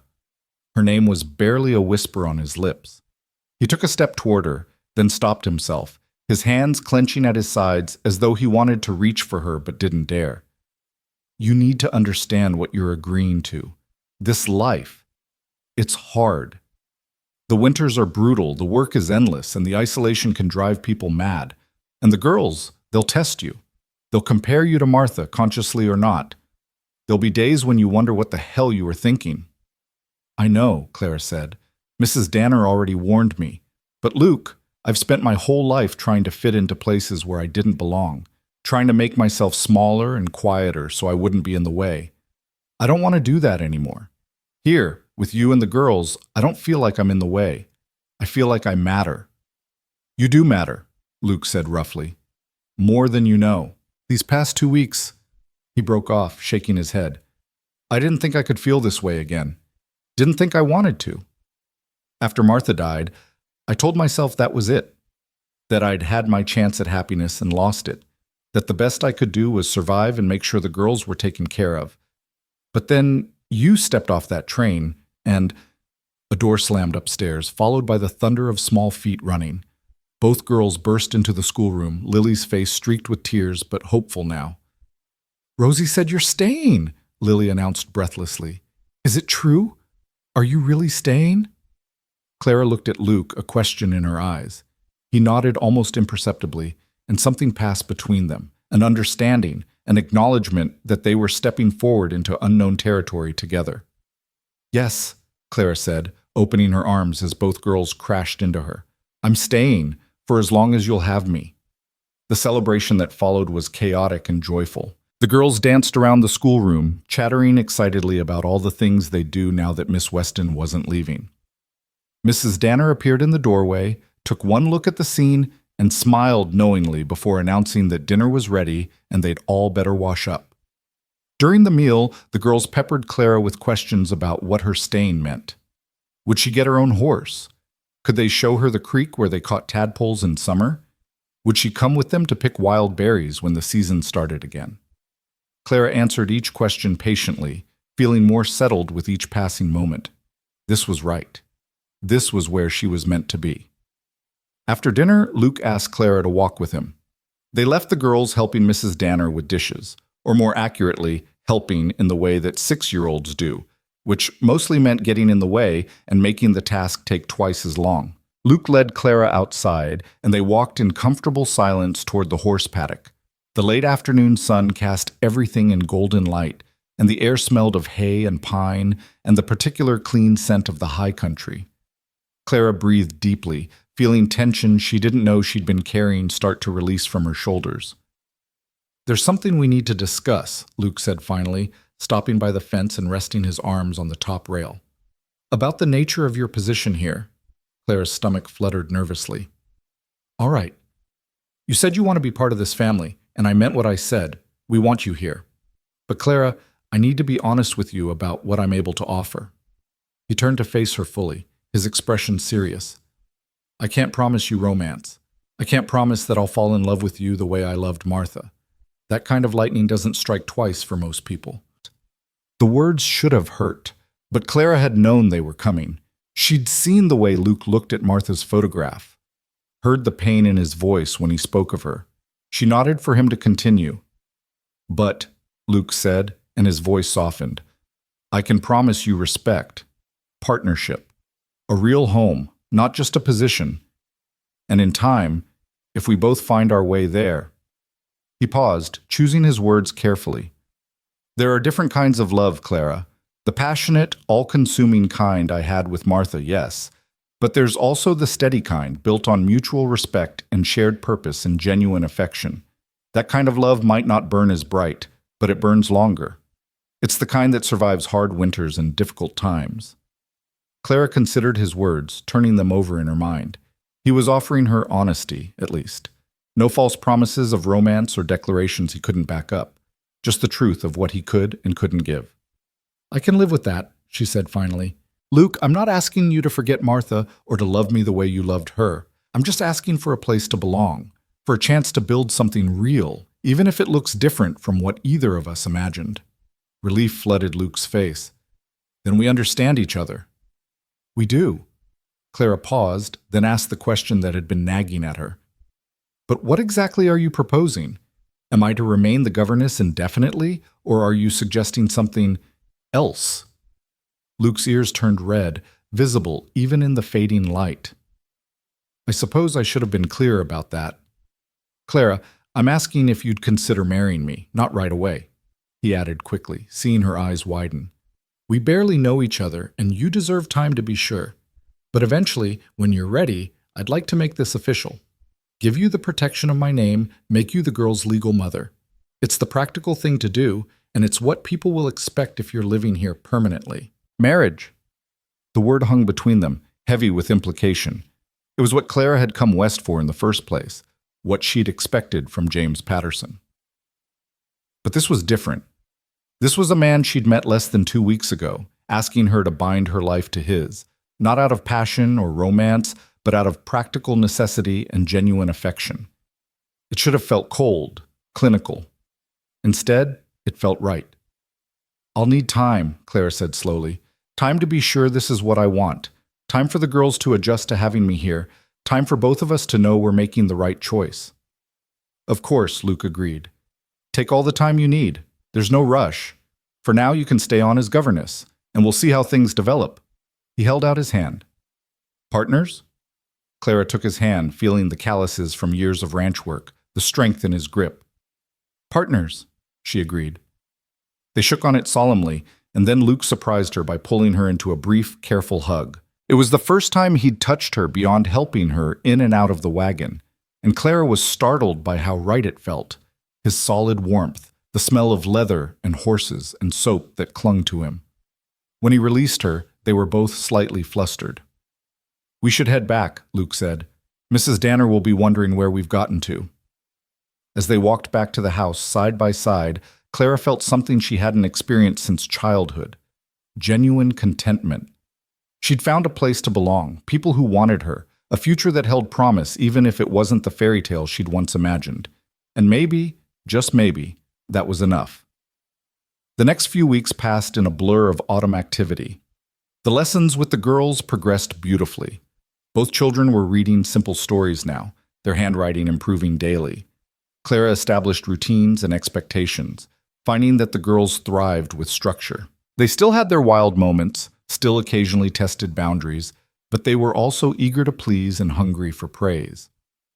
Mrs. Danner taught Clara the rhythms of ranch life: how to preserve vegetables for winter, how to render fat for soap, how to manage the endless cycle of cooking and cleaning and mending that kept a household running. Clara's hands, once soft from Boston life, developed calluses. Her back grew stronger from hauling water and beating rugs. She learned to read the weather by watching the sky and the behavior of the animals. Luke was often occupied with ranch work, but he made time each evening to sit with them, asking about the girls' lessons and Clara's day. Sometimes he read the newspaper aloud, sharing news from the wider world. Other times he taught them card games or told stories about his own childhood in Missouri. Clara found herself looking forward to these quiet evenings. The four of them gathered around the fireplace while winter crept closer outside. The promised visit to David Harrison's school came and went. Clara rode into Cheyenne with Luke, toured the schoolhouse, and met some of the students. It was a fine facility, and David was clearly a dedicated teacher. But as Clara watched him interact with his students, as she imagined herself in that role, she felt nothing but relief that she'd already made her choice. This might have been a good life, but it wasn't her life. Her place was at Wind Creek Ranch. She declined David's offer politely but firmly. He took it well, though there was disappointment in his eyes. "If you change your mind," he said, "the position will likely still be available in spring. Teachers are hard to come by out here." But Clara knew she wouldn't change her mind. November arrived with the first serious snow, a storm that dumped 8 inches overnight and turned the world white and silent. Clara woke to the girls' excited squeals and found them pressed against the window, watching fat flakes drift down from a leaden sky. "Can we go play in it?" Rosie begged. "Please, Miss Weston. We haven't had good snow in forever." Clara had planned a full day of lessons, but looking at their eager faces, she found herself relenting. "After breakfast," she said, "and only if you dress warmly and promise not to track snow through the house." The morning that followed was pure magic. The girls showed Clara how to make snow angels, how to build a proper snowman, how to pack snowballs just right for maximum impact. Luke emerged from the barn to find all 3 of them engaged in a spirited snowball fight, Clara laughing as she dodged the girls' attacks and launched her own careful throws. "Need backup?" Luke called, grinning. "Papa, no!" Lily shrieked. "You'll make it unfair!" But Luke was already scooping up snow, and within moments the battle had escalated. Clara found herself allied with the girls against Luke, the 3 of them ganging up on him with ruthless efficiency. He retaliated by scooping Rosie up and threatening to dump her in a snowbank, which resulted in shrieks of delighted protest. Finally, breathless and cold, they all tumbled back inside. Mrs. Danner took one look at them, red-cheeked, snow-covered, and grinning, and shooed them toward the fire. "Get those wet things off before you catch your deaths," she scolded, but there was warmth in her voice. "I'll make hot cocoa." As Clara helped the girls out of their wet coats and boots, as Luke stoked the fire and Mrs. Danner bustled in with steaming mugs, Clara had a sudden flash of clarity. This was family. Not the family she'd imagined back in Boston, not the neat, proper life she'd thought she wanted, but real, messy, joyful family nonetheless. That night, after the girls were asleep, Clara sat with Luke in the study while he went over ranch accounts. She was mending one of his shirts, the domesticity of the scene not lost on her. "Luke," she said quietly, "I've been thinking about your proposal." His pen stilled on the paper. He looked up at her, his expression carefully neutral. "And?" "I'd like to say yes," Clara said. "Not immediately. I still think we should wait a bit longer, give everyone time to adjust. But I want you to know that I'm certain. This is where I want to be. This is the life I want." Luke set down his pen slowly, his blue eyes searching her face. "You're sure? Because, Clara, If you have any doubts—" "I don't," she interrupted. "I know this isn't a traditional courtship. I know we're not in love the way people in romance novels are. But Luke, I care for you. I care for the girls. I care for this place and this life. And I think, given time, we can build something real together, something lasting." He stood and crossed to where she sat, kneeling beside her chair so they were eye level. "I care for you too," he said softly. "More than I thought I would when I asked you to come home with me that day at the station. You've brought light back to this house, Clara. You've given my daughters hope and joy. You've given me—" He paused, seeming to struggle with the words. "You've given me a reason to think about the future again, instead of just surviving the present." Clara reached out and touched his cheek, feeling the scratch of stubble against her palm. "Then let's build that future together." Luke turned his head and pressed a kiss to her palm, a gesture so tender that Clara's breath caught. Then he stood and offered her his hand. "Come with me. There's something I want to show you." Curious, Clara followed him upstairs to the 3rd floor, to his private room. She'd never been up here before, had assumed it was off limits. But Luke led her inside without hesitation, lighting a lamp to chase away the shadows. The room was spartanly furnished: a large bed, a wardrobe, a washstand, a single chair by the window. But what caught Clara's attention was the chest at the foot of the bed. Luke knelt beside it and opened it carefully, pulling out a small wooden box. "This was Martha's," he said, opening the box to reveal jewelry nestled in velvet. Simple pieces, nothing extravagant, but clearly treasured. He lifted out a gold ring with a small pearl. "Her wedding ring. I've been keeping it safe, thinking maybe one day the girls might want it." He held it out to Clara. "But I think Martha would want you to have it. Would want you to wear it when we make this official." Clara stared at the ring, emotions warring in her chest. It felt wrong somehow to wear Martha's ring, to step into her place so completely. And yet it also felt right, like a blessing from the woman who'd loved this family first, a passing of the torch. "I can't," she whispered. "Luke, it's too much. It's hers." "She's gone," Luke said gently but firmly, "and she'd hate to think of you feeling like you couldn't fully be part of this family because you were afraid of taking her place. Clara, there's room for both of you in this house. Room for her memory and your presence. They don't have to be at odds."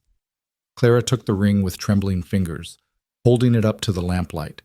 It was beautiful in its simplicity, worn smooth from years of wear. "Are you sure?" "I'm sure." Luke closed her fingers around the ring. "Keep it safe. When you're ready, when we're both ready, you can wear it. But I wanted you to have it now, to know that I'm committed to this. To us." Overcome with emotion, Clara threw her arms around his neck, hugging him tightly. Luke's arms came around her, holding her close, and for a long moment they simply stood there, taking comfort in each other's presence. When they finally pulled apart, both were slightly embarrassed by the display of emotion. But as they headed back downstairs, Clara slipped the ring into her pocket, feeling its small weight like a promise. The next Sunday at church, Clara noticed people looking at her differently.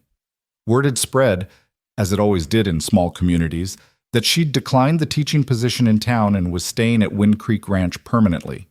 The women who'd befriended her before now welcomed her with even more warmth, including her in conversations about winter preparations and holiday plans, as though she'd always been part of their circle. After the service, as families gathered for the community meal, one of the older women, Mrs. Peterson, who ran the general store in town, pulled Clara aside. "I'm glad you're staying," she said bluntly. "Luke McAllister's a good man, and those girls need a mother. Martha was my goddaughter, you know. I loved her dearly. And I'm telling you, she'd approve of you." The unexpected endorsement made Clara's eyes sting with tears. "Thank you," she managed. "That means more than you know." Mrs. Peterson patted her arm. "You've got a kind heart and a practical head on your shoulders. That's what it takes to survive out here. Welcome to Wyoming territory, Miss Weston. I expect we'll be calling you Mrs. McAllister before too long." The casual prediction should have flustered Clara, but instead she found herself smiling. "Perhaps you will." As winter settled in earnest over Wind Creek Ranch, Clara discovered the truth of Luke's warnings about the isolation and difficulty of frontier life. The days grew short and brutally cold. Snow piled in drifts around the buildings, and the wind howled through the cracks in the walls like a living thing. Ranch work became a matter of survival, keeping the cattle alive, maintaining the buildings, ensuring everyone had enough food and warmth to last until spring. But Clara also discovered the beauty in it, the way the snow sparkled under moonlight like scattered diamonds, the coziness of evenings spent around the fire, the four of them warm and safe while the storm raged outside. The satisfaction of preserving food, of mending clothes, of teaching the girls new skills that would serve them their whole lives. And slowly, almost imperceptibly, she discovered something else. She was falling in love. Not the passionate, overwhelming love of romance novels, but something quieter, deeper. The love that came from watching Luke's patience with his daughters, from seeing how he cared for every animal on the ranch as though each were precious, from the way he always made sure Clara had enough blankets at night and hot coffee in the morning. The love that grew from shared work and shared laughter, from knowing someone's rhythms and habits, from building a life together one ordinary day at a time. And she hoped, that maybe Luke was feeling the same way. She caught him watching her sometimes, his expression soft and wondering. He found small excuses to touch her hand, to stand close, to seek her out during the day. And once, when she'd been particularly frustrated trying to teach Lily the concept of fractions, he'd placed his hands on her shoulders and said quietly, "You're doing beautifully. Don't doubt yourself." It wasn't a declaration of love, but it was something. As December arrived and Christmas approached, the girls' excitement became almost unbearable.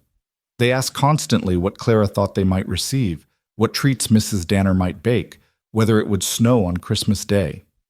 Clara found herself caught up in their enthusiasm, helping them make simple gifts for their father and Mrs. Danner, handkerchief sachets filled with dried lavender, a bookmark decorated with pressed flowers. One evening, Luke asked Clara to help him in the barn. When they arrived, he led her to a back stall where a beautiful chestnut mare stood peacefully munching hay. "Her name's Cinnamon," Luke said. "She's gentle, well-trained, perfect for a beginner rider. I thought—" He cleared his throat, suddenly looking nervous. "I thought you might like to learn to ride, and if you do, she could be yours. A Christmas gift." Clara stared at the horse, then at Luke, overwhelmed. "Luke, I can't accept something like this. A horse is far too valuable. You're part of this family," Luke said firmly, "and everyone in this family needs to know how to ride. It's practical, Clara. If something happens and you need to get to town, or if there's an emergency, you need to be able to handle a horse. Besides," he added, his voice softening, "I want you to be able to ride out with us in spring, see the ranch properly. And Cinnamon deserves someone who'll love her. She was Martha's horse." The last sentence hung in the air between them. This was another torch being passed, another way Luke was making space for Clara in his life and his family. Clara approached the mare slowly, holding out her hand. Cinnamon waffled softly, her breath warm against Clara's palm. "Hello, beautiful girl," Clara murmured. "Are you going to teach me how to ride?" The horse's brown eyes were liquid and kind, and when Clara stroked her nose, Cinnamon leaned into the touch. A lump formed in Clara's throat. "Thank you," she said to Luke. "I'll take good care of her." "I know you will." Luke moved to stand beside her, both of them petting the mare. "We'll start lessons after Christmas, when the weather clears a bit. By spring, you'll be riding like you were born to it." As they walked back to the house through the crisp December night, stars brilliant overhead, Clara felt Martha's ring in her pocket where she'd taken to carrying it. Soon, she thought. Soon she'd be ready to wear it. Soon they'd make this arrangement official, bind their lives together permanently. The thought no longer scared her. Instead, it filled her with quiet joy. She was home. Finally, truly home. Christmas morning dawned clear and cold. The world outside transformed into a crystalline wonderland. Clara woke to the sound of the girls whispering excitedly in the hallway, clearly trying and failing to be quiet. She smiled into her pillow, then rose quickly and dressed, knowing that Rosie and Lily wouldn't wait much longer before bursting into everyone's rooms demanding they come downstairs. When Clara emerged from her room, she found both girls practically vibrating with anticipation outside Luke's door on the third floor. They'd clearly been waiting for her before waking their father. "Can we wake him now?" Lily stage whispered. "Please. We've been waiting forever." It's Christmas, Rosie added, as though this explained everything. Clara glanced at the window at the end of the hall, noting the pale light. It's barely dawn. Your father's been working hard all week preparing for the holiday. Don't you think we should let him sleep a bit longer? Both girls' faces fell so dramatically that Clara had to suppress a laugh. Before she could say anything else, Luke's door opened and he appeared, hair tousled and still in his nightshirt, looking remarkably alert for someone who'd supposedly been asleep. I heard someone mention Christmas, he said solemnly, his eyes twinkling. Was I dreaming, or is it actually here? The girls shrieked and launched themselves at him, and Luke caught them easily, swinging them around until they were dizzy with laughter. Over their heads, his eyes met Clara's, and the warmth in his gaze made her breath catch. Merry Christmas, Clara, he said softly. Merry Christmas, Luke. The moment stretched between them, heavy with something unspoken, until Rosie tugged impatiently on her father's sleeve. Papa, come on! We have to see if St. Nicholas came. Downstairs, Mrs. Danner was already in the kitchen, and the smell of cinnamon rolls and coffee filled the house. The older woman had outdone herself. The table was laden with special treats she'd been preparing for days. But the girls barely glanced at the food, their attention fixed on the sitting room where a small pine tree stood in the corner, decorated with strings of popcorn and paper stars the girls had made. Beneath the tree sat a modest collection of wrapped packages. Clara had worried her gifts would be too simple. The handkerchief sachets from the girls, a knitted scarf she'd made for Luke, a new apron for Mrs. Danner. But seeing the girls' faces light up at the sight of any presents at all, she realized that out here, it wasn't the value of the gift that mattered, but the thought behind it. Luke insisted they eat breakfast first, despite the girls' protests. Christmas will still be here in half an hour, he said firmly. And Mrs. Danner worked too hard on this meal for us to ignore it. The breakfast was indeed spectacular. Cinnamon rolls dripping with icing, scrambled eggs with cheese, thick slices of ham, and biscuits with honey butter. Clara ate more than she probably should have, caught up in the festive mood. Even Mrs. Danner sat down to eat with them, something she rarely did, and the five of them lingered over coffee and conversation while the winter sun climbed higher outside. Finally, when the girls were practically bouncing in their seats, Luke relented and they moved to the sitting room. The gift opening was a joyful chaos. The girls received new dresses from Mrs. Danner, books from their father, and a beautiful set of watercolor paints from Clara that made them gasp with delight. Luke opened his gifts with genuine pleasure. The scarf Clara had knitted, a new pipe from Mrs. Danner, and drawings from each of the girls showing him on horseback looking ridiculously heroic. Mrs. Danner received her apron from Clara, a warm shawl from Luke, and more drawings from the girls. She dabbed at her eyes when she opened them, claiming it was just the fireplace smoke making them water. Clara's own gifts were modest but thoughtful. Mrs. Danner had made her a beautiful quilt in shades of blue and cream. The girls gave her the sachets they'd worked so hard on, along with a painting they'd made together showing the four of them standing in front of the ranch house. And Luke handed her a wrapped package with an expression she couldn't quite read. Inside was a leather-bound journal and a set of fine writing pens. For recording the girls' lessons, Luke explained. And maybe for writing down your own thoughts, too. I know you had to leave most of your belongings behind in Boston. Thought you might like something that's just yours. The thoughtfulness of it made Clara's throat tight. Thank you, she managed. It's perfect. But Luke wasn't finished. There's one more thing, he said quietly. Girls, why don't you take Mrs. Danner to the kitchen and help her start on those cookies she promised you could make today? The girls groaned at being sent away but obeyed, sensing this was important. Mrs. Danner herded them out, throwing Clara a knowing look over her shoulder. When they were alone, Luke reached into his pocket and pulled out a small box. Clara's heart began to pound as he opened it, revealing a simple gold band set with 3 small stones, a pearl flanked by 2 tiny diamonds. This isn't Martha's ring, Luke said quickly. That's still yours, when you're ready for it. But I wanted you to have something that was just for you, chosen specifically for you. He took a deep breath, and Clara realized with shock that he was nervous. Clara Weston, I know we agreed to wait, to give ourselves more time. But these past weeks, watching you with the girls, working beside you, learning who you are, I don't need more time to know what I want. I want you to be my wife. Not just in name, not just for practical reasons. I want to build a real marriage with you, a real partnership. I may not be able to promise you the kind of passionate love I had with Martha, but I can promise you something just as valuable. Loyalty, respect, genuine affection, and the absolute certainty that I will spend every day of my life trying to be worthy of the gift you've given this family by staying. Clara's hands were shaking as she stared at the ring, then at Luke's earnest face.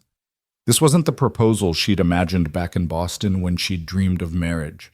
There were no flowery declarations, no promises of eternal romance, but it was honest and real, and somehow more meaningful than any pretty words could have been.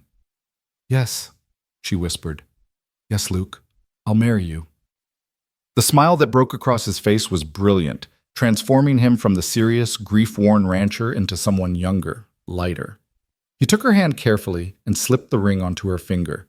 It fit perfectly, the stones catching the firelight and throwing tiny rainbows across the wall. "I love it," Clara said, admiring how it looked on her hand. "When did you have time to, I rode into town last week during that clear spell," Luke admitted. "Mrs. Jenkins at the general store helped me choose it. I wanted to give it to you on Christmas Day, wanted to start the new year with you as my fiancé." He paused, then added more quietly, "Is that all right? I know I said we'd wait, but Clara, I'm certain. If you need more time, I understand." But Clara silenced him by reaching up and touching his face, the gesture becoming familiar now. "I'm certain too," she said softly. "I think I have been for weeks. I was just afraid to admit it, afraid I was being foolish or rushing into something I'd regret. But Luke, this feels right. You feel right. This family, this life. It's what I've been searching for without knowing it." Luke caught her hand and pressed it more firmly against his cheek, his eyes closing briefly. When he opened them again, they were bright with emotion. "I don't deserve you," he said roughly. "Don't deserve the second chance you're giving me, the way you've loved my daughters when you had no reason to." "I had every reason to," Clara interrupted. "They're wonderful children, and you do deserve this, Luke. You deserve happiness. We both do." For a moment, they simply looked at each other, the air between them charged with possibility. Then Luke leaned forward slowly, giving Clara time to pull away if she wanted. She didn't. His lips brushed hers gently, tentatively. A question and an answer, all at once. The kiss was brief and sweet, nothing like the passionate embraces described in novels, but it felt like a promise, like the beginning of something that would grow deeper with time. When they pulled apart, both were slightly breathless and more than a little flustered. From the kitchen came the sound of the girls' laughter and Mrs. Danner's voice warning them not to eat all the cookie dough before it was baked. "Should we tell them?" Clara asked. Luke nodded. "They deserve to know. And Clara, they're going to be over the moon. They've been asking me almost daily when I was going to marry you and make you their real mother." Clara laughed, though tears pricked her eyes. "Have they really?" "Really?" Luke stood and offered her his hand, pulling her to her feet. "Come on, let's go share the news before they burst with curiosity about why we sent them away." In the kitchen, they found the girls and Mrs. Danner rolling out cookie dough, flour dusting every surface, including the participants. Rosie looked up as they entered, her eyes immediately zeroing in on Clara's hand. "Miss Weston has a new ring," she announced, abandoning her rolling pin. Let me see, let me see." Clara held out her hand, and both girls crowded around to examine the ring with appropriate awe. Then Lily's eyes went wide with understanding. "Does this mean you're getting married?" she breathed. "You and Papa?" "It does," Luke confirmed. "Miss Weston has agreed to be my wife, which means she'll be your mother, your real, legal mother, if that's all right with you girls." For a moment, both children were utterly still, their faces a mixture of hope and uncertainty. Then Rosie said quietly, "But what about our first mama? Does this mean we're not supposed to remember her anymore?" Clara knelt down quickly, bringing herself to the girl's eye level. "Absolutely not," she said firmly. "Your first mama will always be your mama. She loved you first, she brought you into this world, and nothing will ever change that. I could never replace her, and I wouldn't want to. But sweetheart, a person can have more than one mama. You'll have the mama you remember in your heart, and you'll have me here with you every day. Both can be true at the same time." Lily's lower lip trembled. So we don't have to choose? You never have to choose, Clara assured her. Your first mama would want you to be happy, to be loved and cared for. And I promise you, I will love you and care for you with everything I have. Not because I'm trying to take her place, but because you deserve to be loved. The tears that had been threatening finally spilled over, but they were happy tears. Both girls threw themselves at Clara, wrapping their arms around her neck and holding on tight. Over their heads, Clara met Luke's eyes and saw them suspiciously bright. So can we call you Mama? Rosie asked, her voice muffled against Clara's shoulder. Because Miss Weston is really long, and it feels weird now that you're marrying Papa. Clara laughed through her own tears. You can call me whatever feels right to you. Mama, Mother, Clara, I'll answer to anything as long as it comes from you. Mama Clara, bis, Lily decided. So we remember there were two mamas who loved us. The simple wisdom of it made Clara's heart ache in the best possible way. Mama Clara it is, she agreed. Mrs. Danner, who'd been watching the whole scene with barely concealed emotion, cleared her throat loudly. Well, this calls for a celebration. Girls, stop crushing your new mama and help me finish these cookies. We need enough for the whole county, apparently, since I expect half the neighbors will be dropping by once word gets out about the engagement. The prediction proved accurate. By late afternoon, several families from neighboring ranches had arrived to offer congratulations. Word had spread with remarkable speed. Mrs. Peterson must have mentioned Luke's trip to the jewelry shop, and in a close-knit community like theirs, news of an engagement traveled faster than wildfire. The widow Jensen arrived with her famous apple pie. The Roberts family came with their brood of 5 children, who immediately swept Rosie and Lily outside for a raucous game of fox and geese in the snow. Reverend Michaels appeared with his wife, offering to perform the ceremony whenever the couple was ready. No need for a long engagement out here, the Reverend said jovially. The sooner you make it official, the better for everyone involved. These girls need a mother with legal standing, and you need a wife to help run this ranch properly, Luke. Clara noticed he didn't mention anything about love or romance, just practical considerations. It seemed that was how frontier marriages were often viewed, as partnerships necessary for survival rather than romantic ideals. It should have bothered her, but instead Clara found it oddly comforting. There was honesty in that approach, a lack of pretense that she appreciated. We were thinking late January, Luke said, glancing at Clara for confirmation. She nodded. Gives us time to prepare, but not so long that Clara has to endure months of being referred to as my fiancée instead of my wife. Late January it is, Reverend Michaels agreed. We'll do it at the church, have a proper celebration afterward. The whole community will want to attend. The thought of a church full of people watching her marry Luke should have been terrifying, but Clara found she was actually looking forward to it.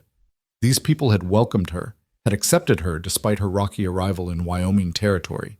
She wanted to celebrate with them, wanted to publicly claim her place in this community. As the visitors continued throughout the day, Clara found herself swept up in a whirlwind of wedding planning.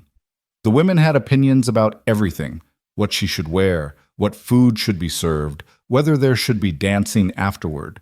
Mrs. Peterson offered to order fabric from Denver so Clara could have a proper wedding dress made. Mrs. Jensen insisted on making the wedding cake. Mrs. Roberts volunteered to organize the reception meal. You don't have to do all this, Clara protested, overwhelmed by their generosity. A simple ceremony would be fine. Nonsense, Mrs. Peterson said firmly. Luke McAllister is one of the pillars of this community, and you're going to be his wife. That deserves a proper celebration.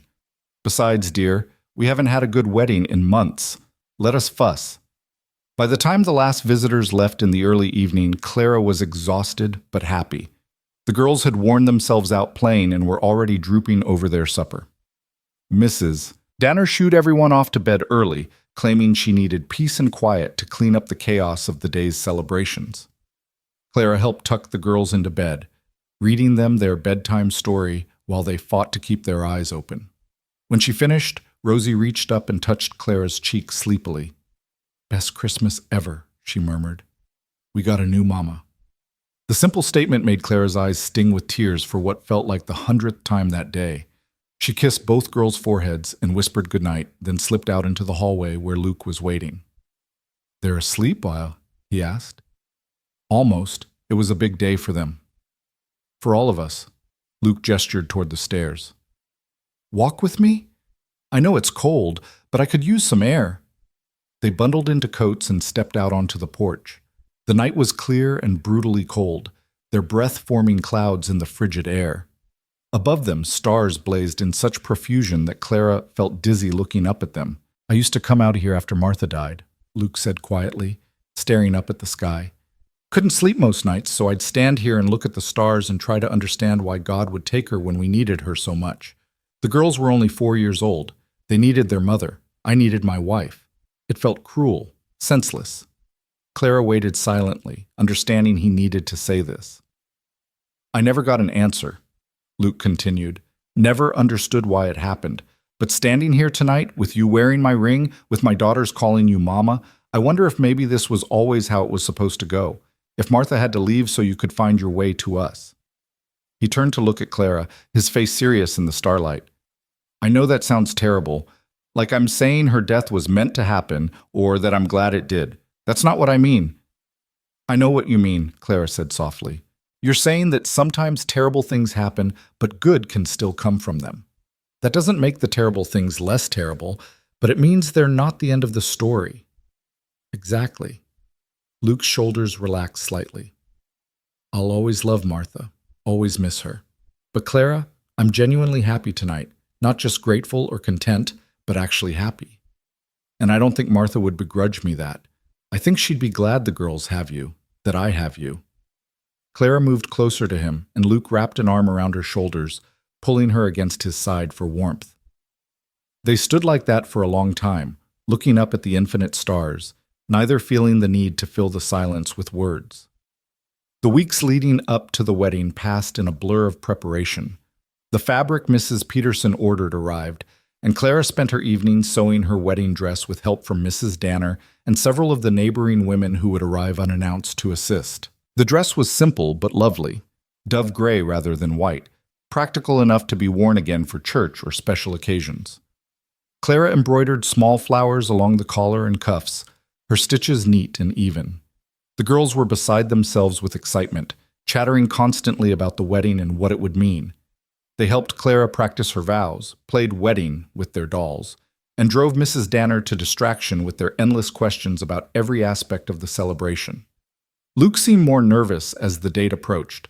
Clara would catch him watching her with an expression that mixed anticipation and anxiety, and she wondered what he was thinking. Was he having second thoughts? Comparing her to Martha and finding her wanting? But whenever she asked if he was all right, he'd smile and assure her he was fine, just preoccupied with ranch business. 3 days before this wedding, a blizzard swept through that had everyone worried the ceremony would need to be postponed. The snow came down so thick and fast that visibility dropped to mere feet. Luke and his ranch hands worked around the clock to keep the cattle safe and the buildings secure. Clara kept the home fires burning, kept the girls occupied and calm, and tried not to worry about Luke out in the dangerous conditions.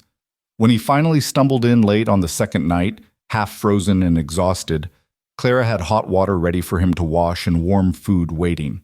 She helped him out of his ice-crusted coat, noting with concern how his hands shook from the cold. "You need to get warm," she said firmly, guiding him to a chair by the fire. "Mrs. Danner, can you bring extra blankets?" "I'm fine," Luke protested, but his chattering teeth betrayed him. "You're half frozen," Clara corrected. "And you're no good to anyone if you catch pneumonia 3 days before our wedding."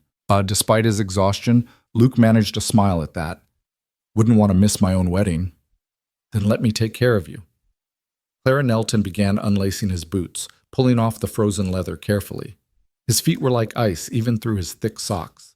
She rubbed them briskly to restore circulation, ignoring his protests that she shouldn't be doing such menial work. "We're going to be married in 3 days," Clara reminded him. "In sickness and in health, remember?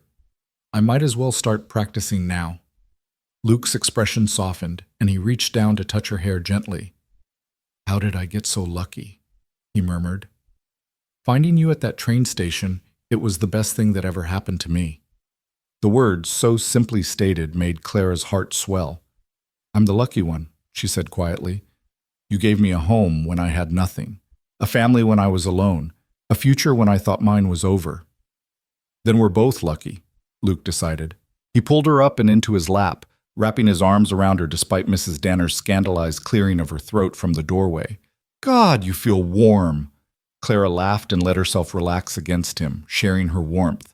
Outside, the wind howled and the snow continued to fall, but inside they were safe and warm and together. That was all that mattered. The blizzard finally blew itself out the morning before the wedding, leaving the world buried under 3 feet of fresh snow, but the sky a brilliant, cloudless blue. Luke and several neighbors spent the day clearing the road to the church, determined that nothing would prevent the ceremony from happening as planned. That night, Clara lay awake in her room for the last time as Clara Weston. Tomorrow, she would become Clara McAllister. Tomorrow, she would legally become mother to Rosie and Lily, wife to Luke. Tomorrow, her new life would officially begin. She wasn't nervous, she realized. She was ready. A soft knock on her door interrupted her thoughts. "Come in," she called quietly.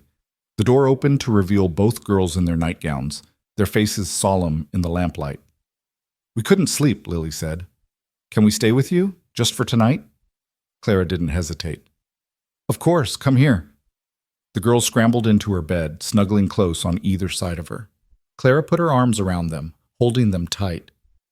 "Are you scared?" Rosie asked. "About tomorrow?" "Not scared," Clara said honestly. "Excited. Happy. Maybe a little nervous, but in a good way." "We're happy too," Lily said. "Papa's been so much better since you came. He smiles now. He laughs. Before you it was like he was here, but not really here, you know?" Clara's throat tightened at the child's perceptiveness. "I know, sweetheart." "And we love you," Rosie added firmly.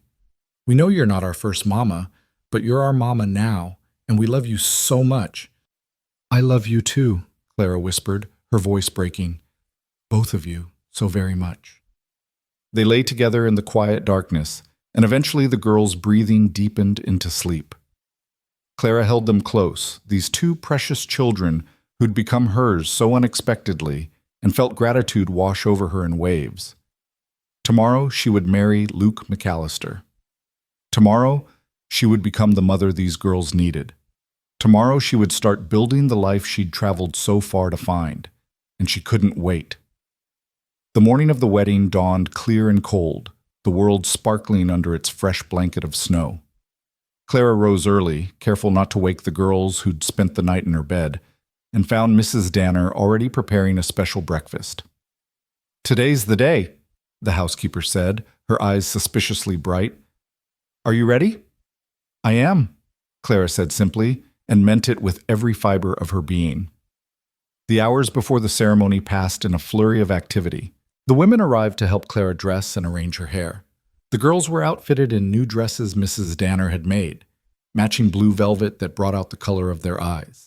Luke disappeared to the church early with the ranch hands, leaving the house to the women's preparations. When Clara finally stood before the mirror in her gray dress, her hair pinned up with small flowers woven through it, she barely recognized herself. She looked different than she had in Boston, healthier, with color in her cheeks and light in her eyes. She looked like someone who belonged, someone who had found her place in the world.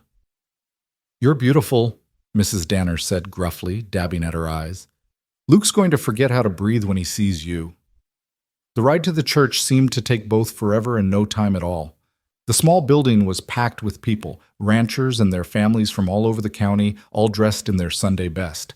When Clara walked through the door with the girls on either side of her, holding her hands tightly, a hush fell over the congregation. At the front of the church, standing beside Reverend Michaels, Luke waited. He wore a new suit, his hair neatly combed, his face clean-shaven.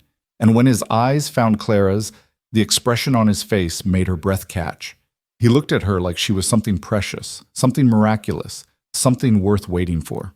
Clara walked down the aisle with her head high, the girls keeping pace beside her. When they reached the front, Rosie and Lily took their seats in the front pew beside Mrs. Danner, and Luke reached for Clara's hands. "You're beautiful," he whispered, so only she could hear. "So are you," Clara whispered back, making him smile. Reverend Michaels began the ceremony, his voice carrying through the small church. The traditional words washed over Clara: love, honor, cherish, in sickness and health, for better or worse. She'd heard these vows before at other weddings, but they'd never meant so much as they did now, spoken in this rough frontier church, to this man who'd given her everything. When it came time for the rings, Luke slipped the band onto her finger just above the engagement ring. His hands were steady, his voice firm as he repeated his vows. Then it was Clara's turn. She'd asked Mrs. Danner to hold Martha's original wedding ring, and now she took it and slipped it onto Luke's finger, a symbol of continuity and new beginnings both. "I do," she said clearly when Reverend Michaels asked if she took this man to be her husband, now and always. "Then by the power vested in me, I pronounce you husband and wife," Reverend Michaels declared. "Luke, you may kiss your bride." Luke cupped Clara's face gently in his hands and kissed her softly, a promise and a beginning all at once. The congregation erupted in applause and cheers, and when they broke apart, both were smiling. "Mrs. McAllister," Luke said, testing out the name. "Mr. McAllister," Clara replied, and they both laughed at the formality of it.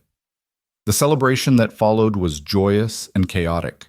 The church basement had been transformed into a reception hall, tables laden with food contributed by every family in the county. There was music and dancing, the girls spinning until they were dizzy while the adults clapped and stamped their feet. Clara found herself passed from partner to partner as seemed to be tradition, dancing with neighbors and strangers and friends alike. But her favorite dance was with Luke, late in the afternoon when the celebration was finally winding down. They swayed together to a fiddle playing a slow, sweet tune, and Clara rested her head on his chest, listening to his heartbeat. "Happy?" Luke asked softly. "Impossibly happy," Clara confirmed. "You?" "More than I ever thought I'd be again," Luke admitted. "Thank you, Clara, for saying yes, for staying, for loving my daughters, for giving me another chance at this." Clara pulled back enough to look up at him. "Thank you for asking me to come home with you that day at the station. Thank you for seeing me when everyone else just saw a rejected bride. Thank you for giving me a family." Luke's eyes were suspiciously bright as he pulled her close again. "We should probably head back to the ranch soon," he murmured. "The girls are flagging, and I want to get home before dark." "Home," Clara echoed, loving the sound of the word. "Yes, let's go home." They gathered the girls, who protested that they weren't tired despite barely being able to keep their eyes open, and said their goodbyes to the lingering guests. Mrs. Danner had returned to the ranch earlier to prepare a special supper, and Luke's ranch hands had promised to handle evening chores so the family could have the evening to themselves. The wagon ride back to Wind Creek Ranch was peaceful, the girls dozing in the back while Clara sat close to Luke on the seat. The sun was setting, painting the snow-covered landscape in shades of pink and gold. Everything looked magical, transformed, like a scene from a fairy tale. "I can't believe this is my life now," Clara said softly. 6 weeks ago, I was standing on a train platform with nothing but a trunk and a broken heart. Now I have a husband, 2 daughters, a home. It doesn't feel real. "It's real," Luke assured her, reaching over to squeeze her hand. "This is your life now, Clara, our life. And it's only going to get better from here." As Wind Creek Ranch came into view, smoke curling from the chimneys and lights glowing warmly in the windows, Clara knew he was right. This was her life now. This was her family, her home, her future. She wasn't a rejected bride anymore. She wasn't an unwanted relation taking up space in someone else's life. She was Clara McAllister, wife and mother, a woman who belonged, and she had never been happier. The first weeks of marriage brought adjustments Clara hadn't fully anticipated. Moving from the guest room down the hall to Luke's room on the 3rd floor felt momentous, symbolic of the change in her status from governess to wife. The room that had been his and Martha's was now theirs, and though Luke had carefully packed away most of Martha's personal belongings before the wedding, her presence still lingered in unexpected ways. A scent that clung to the wardrobe, a hairpin discovered behind the washstand, the way the floorboards creaked in a particular pattern that Luke said Martha had always used to sneak back to bed without waking him. Clara had expected to feel like an interloper in that space, but Luke's quiet consideration made it easier. He'd cleared half the wardrobe for her clothes, moved his things to make room for hers on the washstand, and brought up a small writing desk from the unused parlor so she'd have a space of her own for correspondence and lesson planning. The journal he'd given her at Christmas sat on that desk now, its pages beginning to fill with her thoughts, observations about the girl's progress, and reflections on her new life. Their physical relationship developed gradually, with a gentleness that touched Clara deeply. Luke never pushed, never demanded, always checking to make sure she was comfortable. Their wedding night had been tender rather than passionate, both of them nervous and careful with each other. But with each passing day, the awkwardness faded, replaced by growing comfort and genuine affection that deepened into something Clara hadn't quite expected. Not the wild, consuming love of romance novels, but something steadier and perhaps more valuable. A love built on mutual respect, shared laughter, and the everyday intimacy of building a life together. The girls adjusted to the change with remarkable ease, seeming to take it as natural that Clara now shared their father's room and bore his name. They'd started calling her Mama Clara consistently, and the title never failed to make Clara's heart squeeze with joy. She'd worried they might feel displaced or jealous of her new closeness with Luke, but instead they seemed to bloom under the security of having a complete family again. Winter deepened its grip on Wyoming territory through February and into March. The snow piled higher, and temperatures dropped so low that water froze solid in the pitchers overnight, despite the fires burning in every room. Clara learned to manage the household through the brutal season, working alongside Mrs. Danner to keep everyone warm, fed, and occupied during the long months of confinement. The lessons with the girls continued to progress beautifully. Both were reading chapter books now. Their handwriting had improved dramatically, and they'd mastered basic arithmetic. Clara had begun teaching them geography, using the globe Luke had purchased in Cheyenne, and the girls were fascinated by the idea of oceans and distant continents. Sometimes in the evenings, the whole family would gather around the globe while Clara told them about places she'd read about: the pyramids of Egypt, the canals of Venice, the great cities of Europe. "Will we ever see those places?" Lily asked one night, her finger tracing the outline of France on the globe. "Maybe someday," Clara said. "The world is getting smaller every year. More trains, more ships. Who knows what will be possible by the time you're grown?" "I want to see Paris," Rosie declared. "Mrs. Peterson said it's the most beautiful city in the world." "Then we'll have to make sure your French lessons are excellent," Clara teased. "Can't visit Paris without speaking French." Luke caught her eye from across the room where he sat mending a bridle, and his smile was warm. He loved hearing her talk with the girls about the wider world, loved the way she opened up their imaginations beyond the confines of the ranch. More than once, he'd told Clara that she was the best thing that had ever happened to his daughters. But not everything was easy. In late February, a crisis struck that tested them all. It started with Lily complaining of a headache during morning lessons. Clara felt the child's forehead and found it warm, but not alarmingly so. She sent Lily to rest, thinking it was just a minor ailment, but by afternoon, Lily's fever had spiked dangerously high, and she was crying with pain, clutching her head and her stomach. "Get Luke," Clara told Mrs. Danner urgently, "and we need the doctor, now." Luke rode through a blizzard to fetch Dr. Morrison from town, an elderly physician who'd been practicing medicine in Wyoming for 30 years. The old doctor examined Lily thoroughly, while Clara held the girl's hand and tried not to let her own terror show. "Could be several things," Dr. Morrison said grimly. "Influenza, scarlet fever, or if we're very unlucky, meningitis. We won't know for certain for a day or two. In the meantime, keep her fever down with cool compresses, get fluids in her if you can, and pray." The next 3 days were the longest of Clara's life. She barely left Lily's side, sponging the child's burning skin with cool water, coaxing her to take sips of broth, singing soft songs when Lily cried with pain. Luke spent most of his time in the sick room too, holding his daughter's other hand, his face gray with fear. They'd both lived through losing Martha to illness, and the terror of losing Lily too hung over them like a shroud. Rosie was distraught, wanting to be with her twin but kept away for fear of contagion. She stationed herself outside the bedroom door, refusing to leave her post, calling out encouragements to her sister through the wooden panels. "You have to get better, Lily," she called. "You promised we'd go catch frogs in the creek when spring came. You can't break a promise." On the third night, when Lily's fever finally broke and she opened her eyes clearly for the first time in days, Clara burst into tears of relief. Luke pulled her into his arms, and they held each other while Mrs. Danner thanked God in a shaking voice, and Rosie burst through the door to throw herself on her sister's bed. "You came back," Rosie sobbed. "I was so scared you were going to leave like Mama did." "I'm not going anywhere," Lily said weakly, but with a ghost of her usual spirit. "Takes more than a fever to get rid of me." Dr. Morrison, who'd been staying at the ranch to monitor Lily's condition, examined her again and declared it had likely been a severe case of influenza complicated by an ear infection, but that she was past the worst of it. "She'll need rest and good food for a few weeks to regain her strength," he advised, "but she'll recover fully." As the doctor prepared to leave, he pulled Clara aside. "You did well," he said quietly. "Many women would have panicked, but you kept calm and did everything right. You've got a natural gift for nursing." The praise warmed Clara, but more importantly, the crisis had shown her something about herself and her new family. When it mattered most, they'd pulled together. Luke had trusted her judgment completely, following her lead in Lily's care.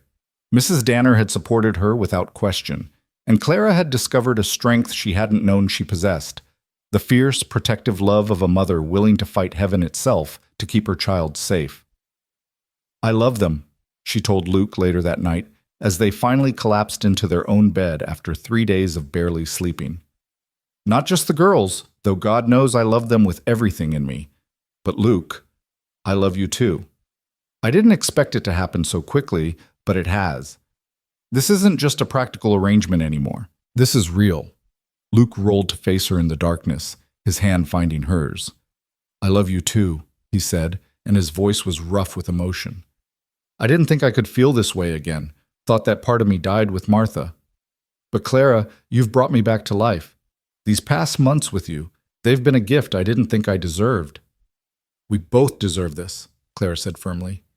"We both deserve happiness. And Luke, I want you to know, I'm not threatened by your love for Martha. She was your first love, the mother of your children, and she'll always have a place in your heart. But there's room for me too. I know that now." Luke pulled her close, and they held each other in the darkness, two people who'd found their way to each other through loss and chance, and the simple courage to keep trying. Outside, the wind howled and the snow fell, but inside they were warm and safe and together. Spring came slowly to Wyoming territory, teasing them with false starts and sudden setbacks. A warm week in late March would melt some of the snow, revealing muddy ground and the first hints of green grass, only to be followed by another blizzard that buried everything again. But gradually, persistently, winter's grip loosened. By April, the snow had finally retreated except in the deepest shadows, and the ranch came alive with activity. Calves were being born, which meant sleepless nights for Luke and his ranch hands checking on the cattle. Clara helped where she could, learning to bottle feed orphaned calves and assist with difficult births.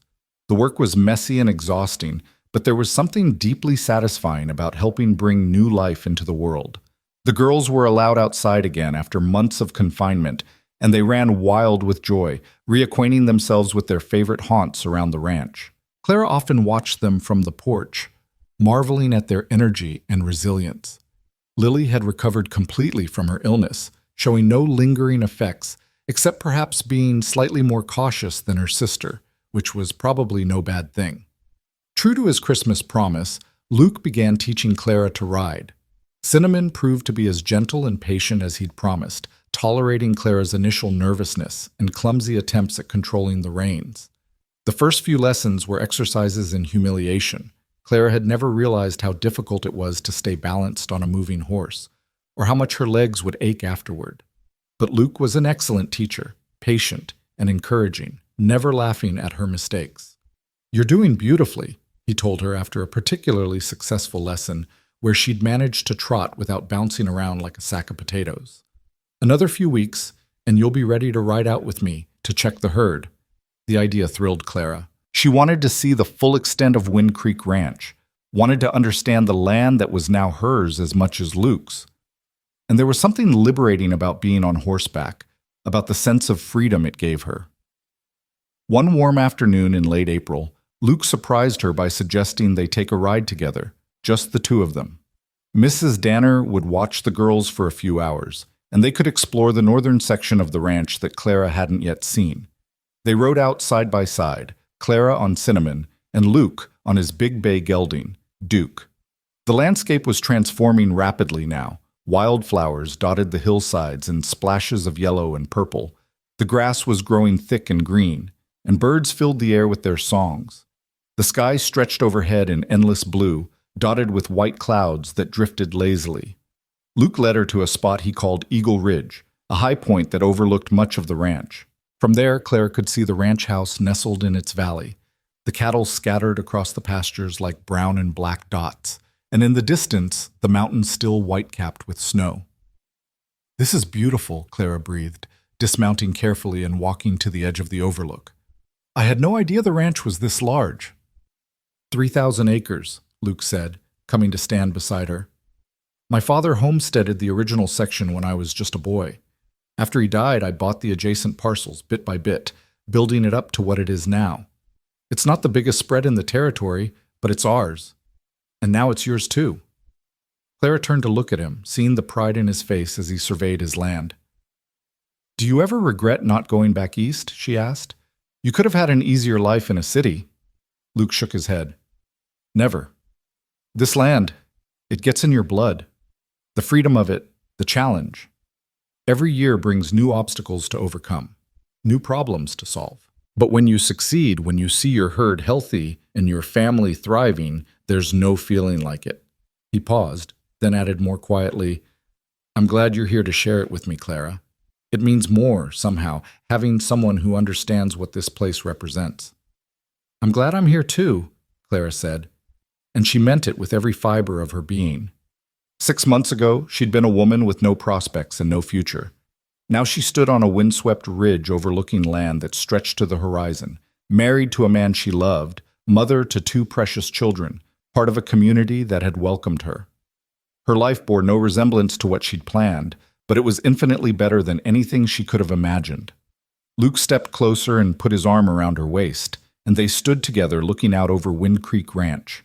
Clara leaned into him, feeling his solid warmth, and thought about the telegram that had shattered her life half a year ago.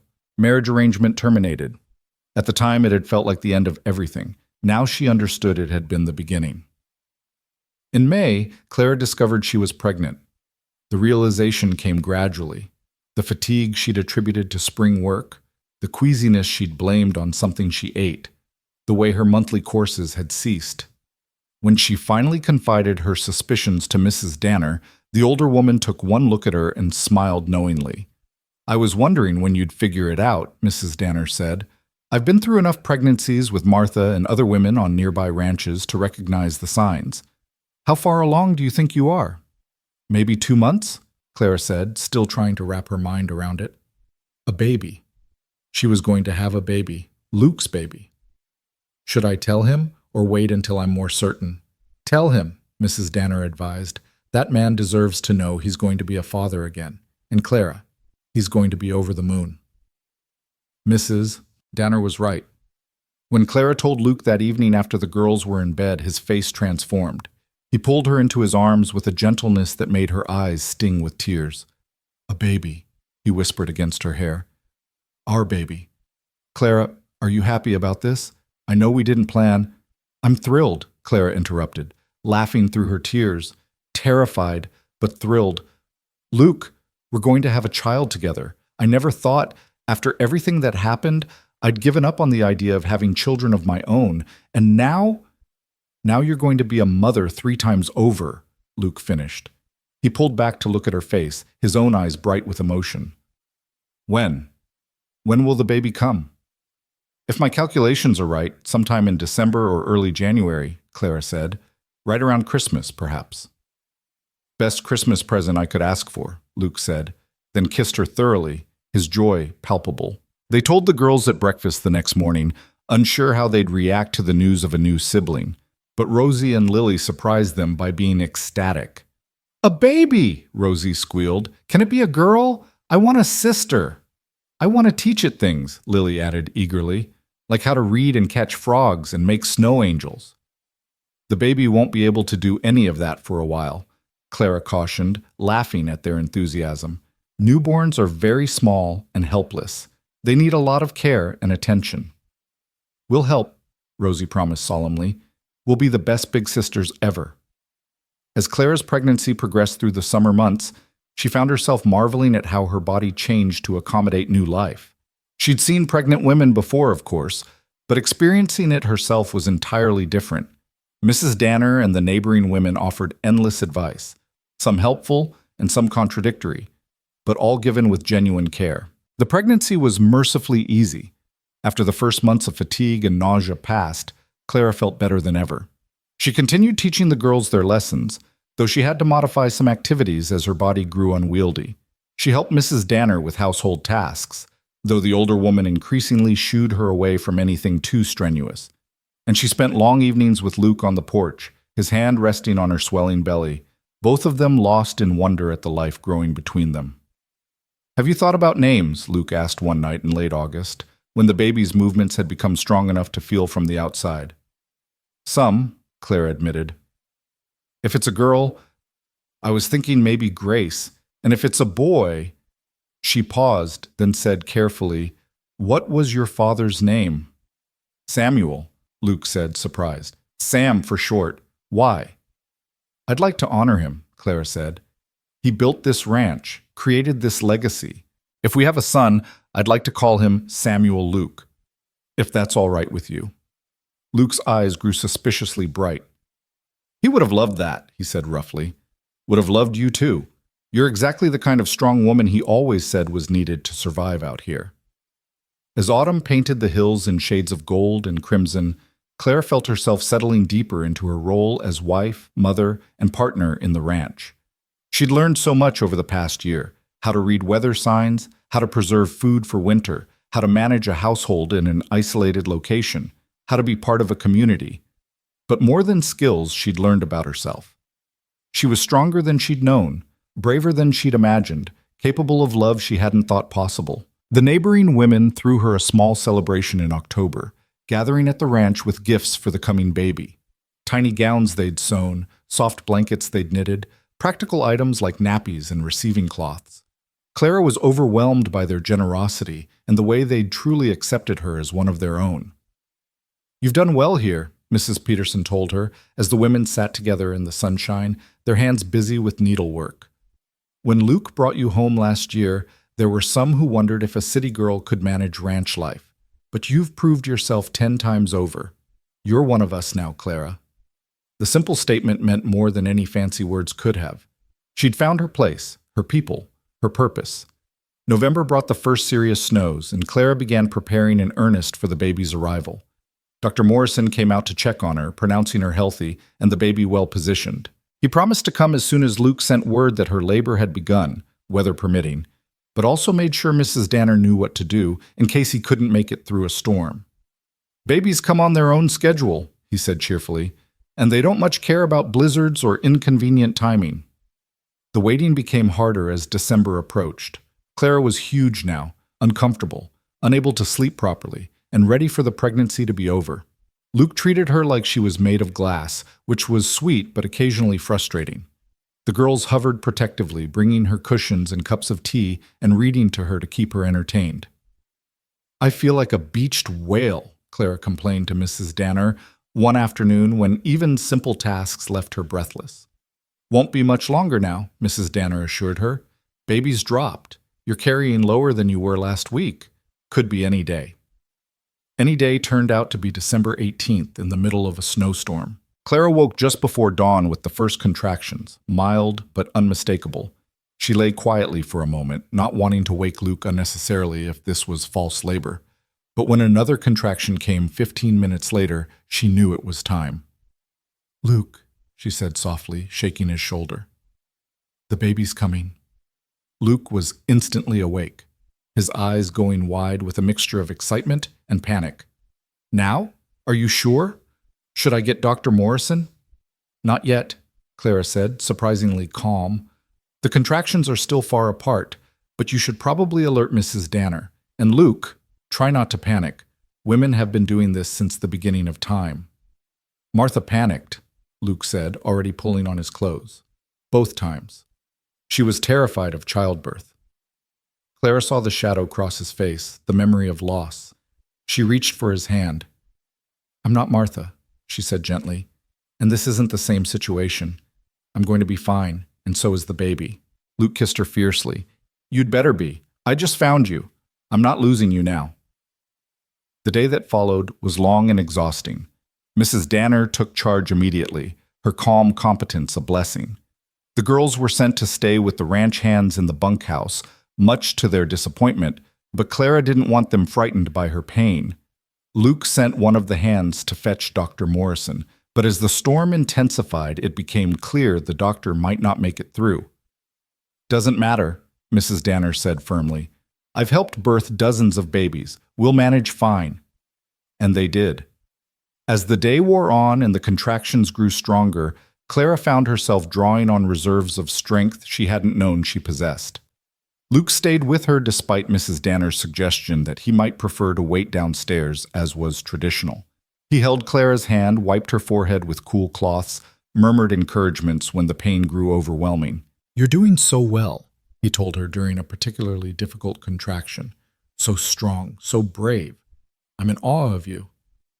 Finally, as evening fell and the storm outside reached its peak, Clara felt the overwhelming urge to push. Mrs. Danner checked her progress and nodded with satisfaction. It's time, she said.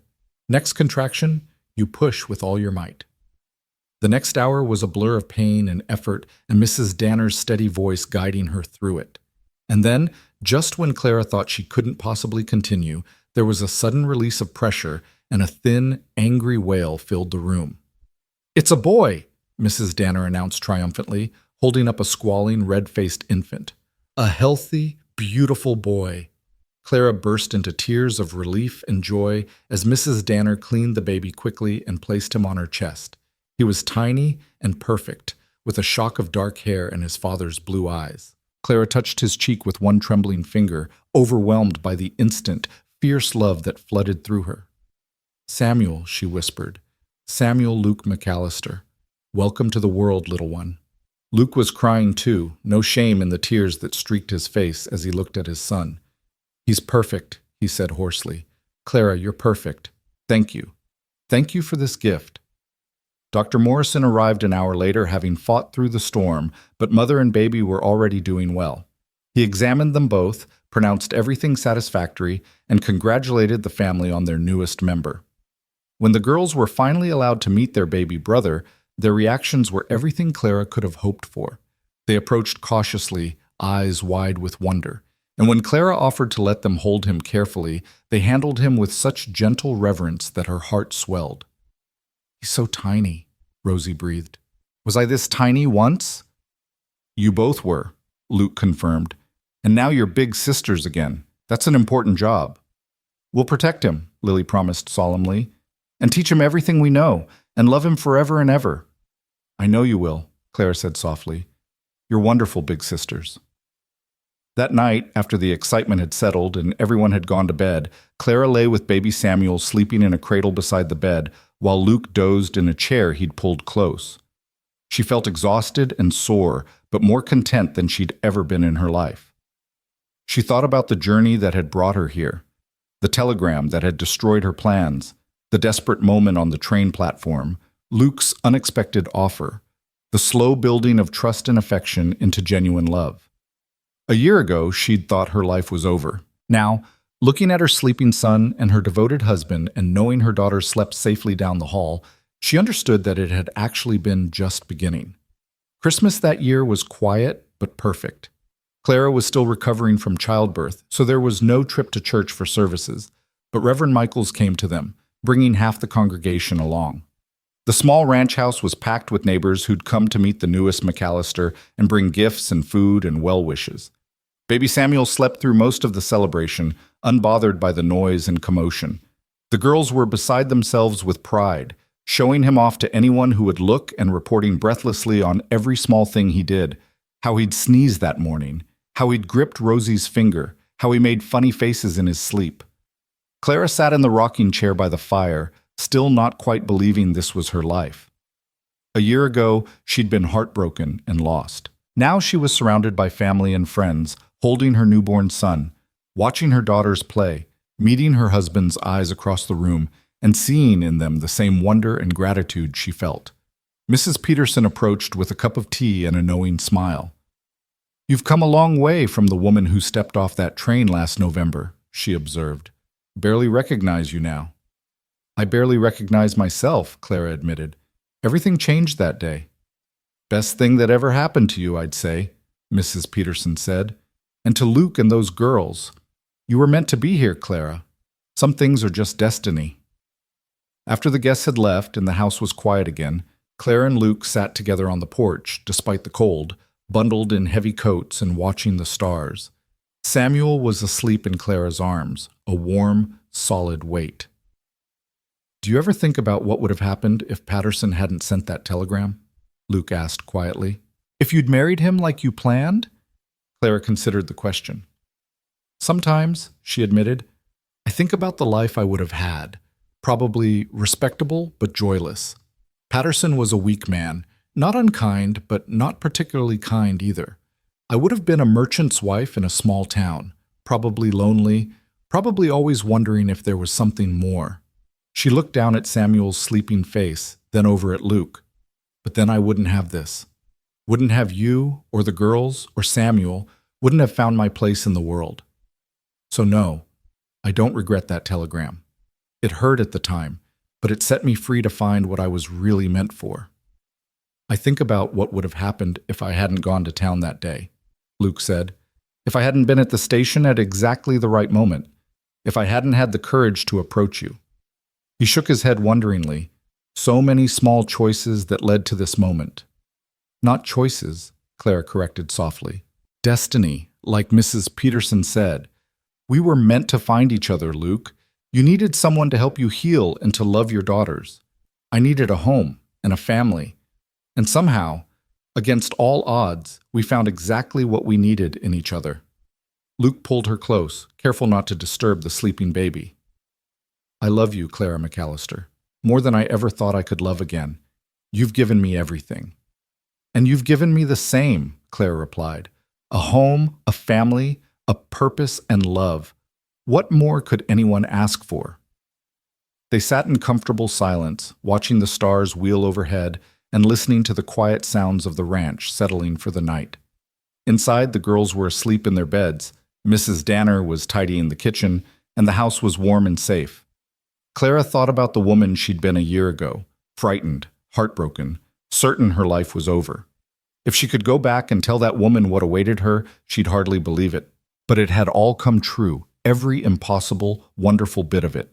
She'd been a rejected bride at a train station, abandoned and alone. And then a rancher with desperate eyes and 2 wild-haired daughters had offered her a chance. Just 2 weeks, he'd said. Just 2 weeks to see if she might fit into their lives. Those 2 weeks had become forever. Spring arrived early the following year, and with it came a sense of renewal that seemed to touch everything at Wind Creek Ranch. Baby Samuel grew strong and healthy, his thin newborn cry developing into lusty demands for attention. The girls were devoted big sisters, always ready to help with him, to make him smile, to show him the wonders of their world. Clara's days were full to bursting, teaching the girls their lessons, caring for Samuel, helping Mrs. Danner manage the household, and slowly learning to be a true partner to Luke in running the ranch. She'd started keeping the ranch books, having discovered she had a head for figures. She consulted with Luke on business decisions, offering insights he hadn't considered. They were building something together, truly together, and it showed in the prosperity of the ranch. One warm May afternoon, Clara saddled Cinnamon and rode out to meet Luke where he was checking on the new calves in the north pasture. Samuel was strapped securely to her back in a carrier Mrs. Danner had fashioned, sleeping peacefully against her. The ride that would have terrified her a year ago now felt natural, the horse responding easily to her commands. When she reached Luke, he grinned at the sight of her. "Look at you," he said admiringly. "A proper rancher's wife, riding out to check on her herd with her baby on her back." "Our herd," Clara corrected, dismounting carefully. "And yes, I suppose I am. Strange how life works out, isn't it?" Luke helped her down and pulled her into an embrace, mindful of the baby between them. "Not strange," he said. "Perfect. This is exactly how it was meant to be." They stood together on the hillside, looking out over the land that was theirs, the cattle grazing peacefully, the mountains rising in the distance. Behind them, Back at the ranch house, two little girls were probably getting into some kind of mischief. Ahead of them stretched years of hard work, challenges to overcome, joys to celebrate, and a life to build together. Clara leaned into her husband, feeling the solid warmth of him, the baby's gentle weight against her chest, and the endless Wyoming sky above them. She'd come here broken and afraid, a woman with nothing but a torn dress and a shattered dream. But Luke McAllister had seen something in her that day at the train station. He'd seen strength she hadn't known she possessed. He'd seen potential for love when all she'd felt was loss. He'd seen a future when all she'd seen was an ending. "Be my wife," he'd begged. "My twins need a mother like you." And then she'd said yes. The bravest, best yes of her entire life. Now standing on this hillside with her family all around her and her future stretching bright before her, Clara understood what she'd been too hurt to see back then. She hadn't been rejected at that train station. She'd been redirected, sent exactly where she needed to go, to the people who needed her, to the life she was meant to live. She was home. Finally, completely, eternally home. And it was more beautiful than anything she could have ever planned.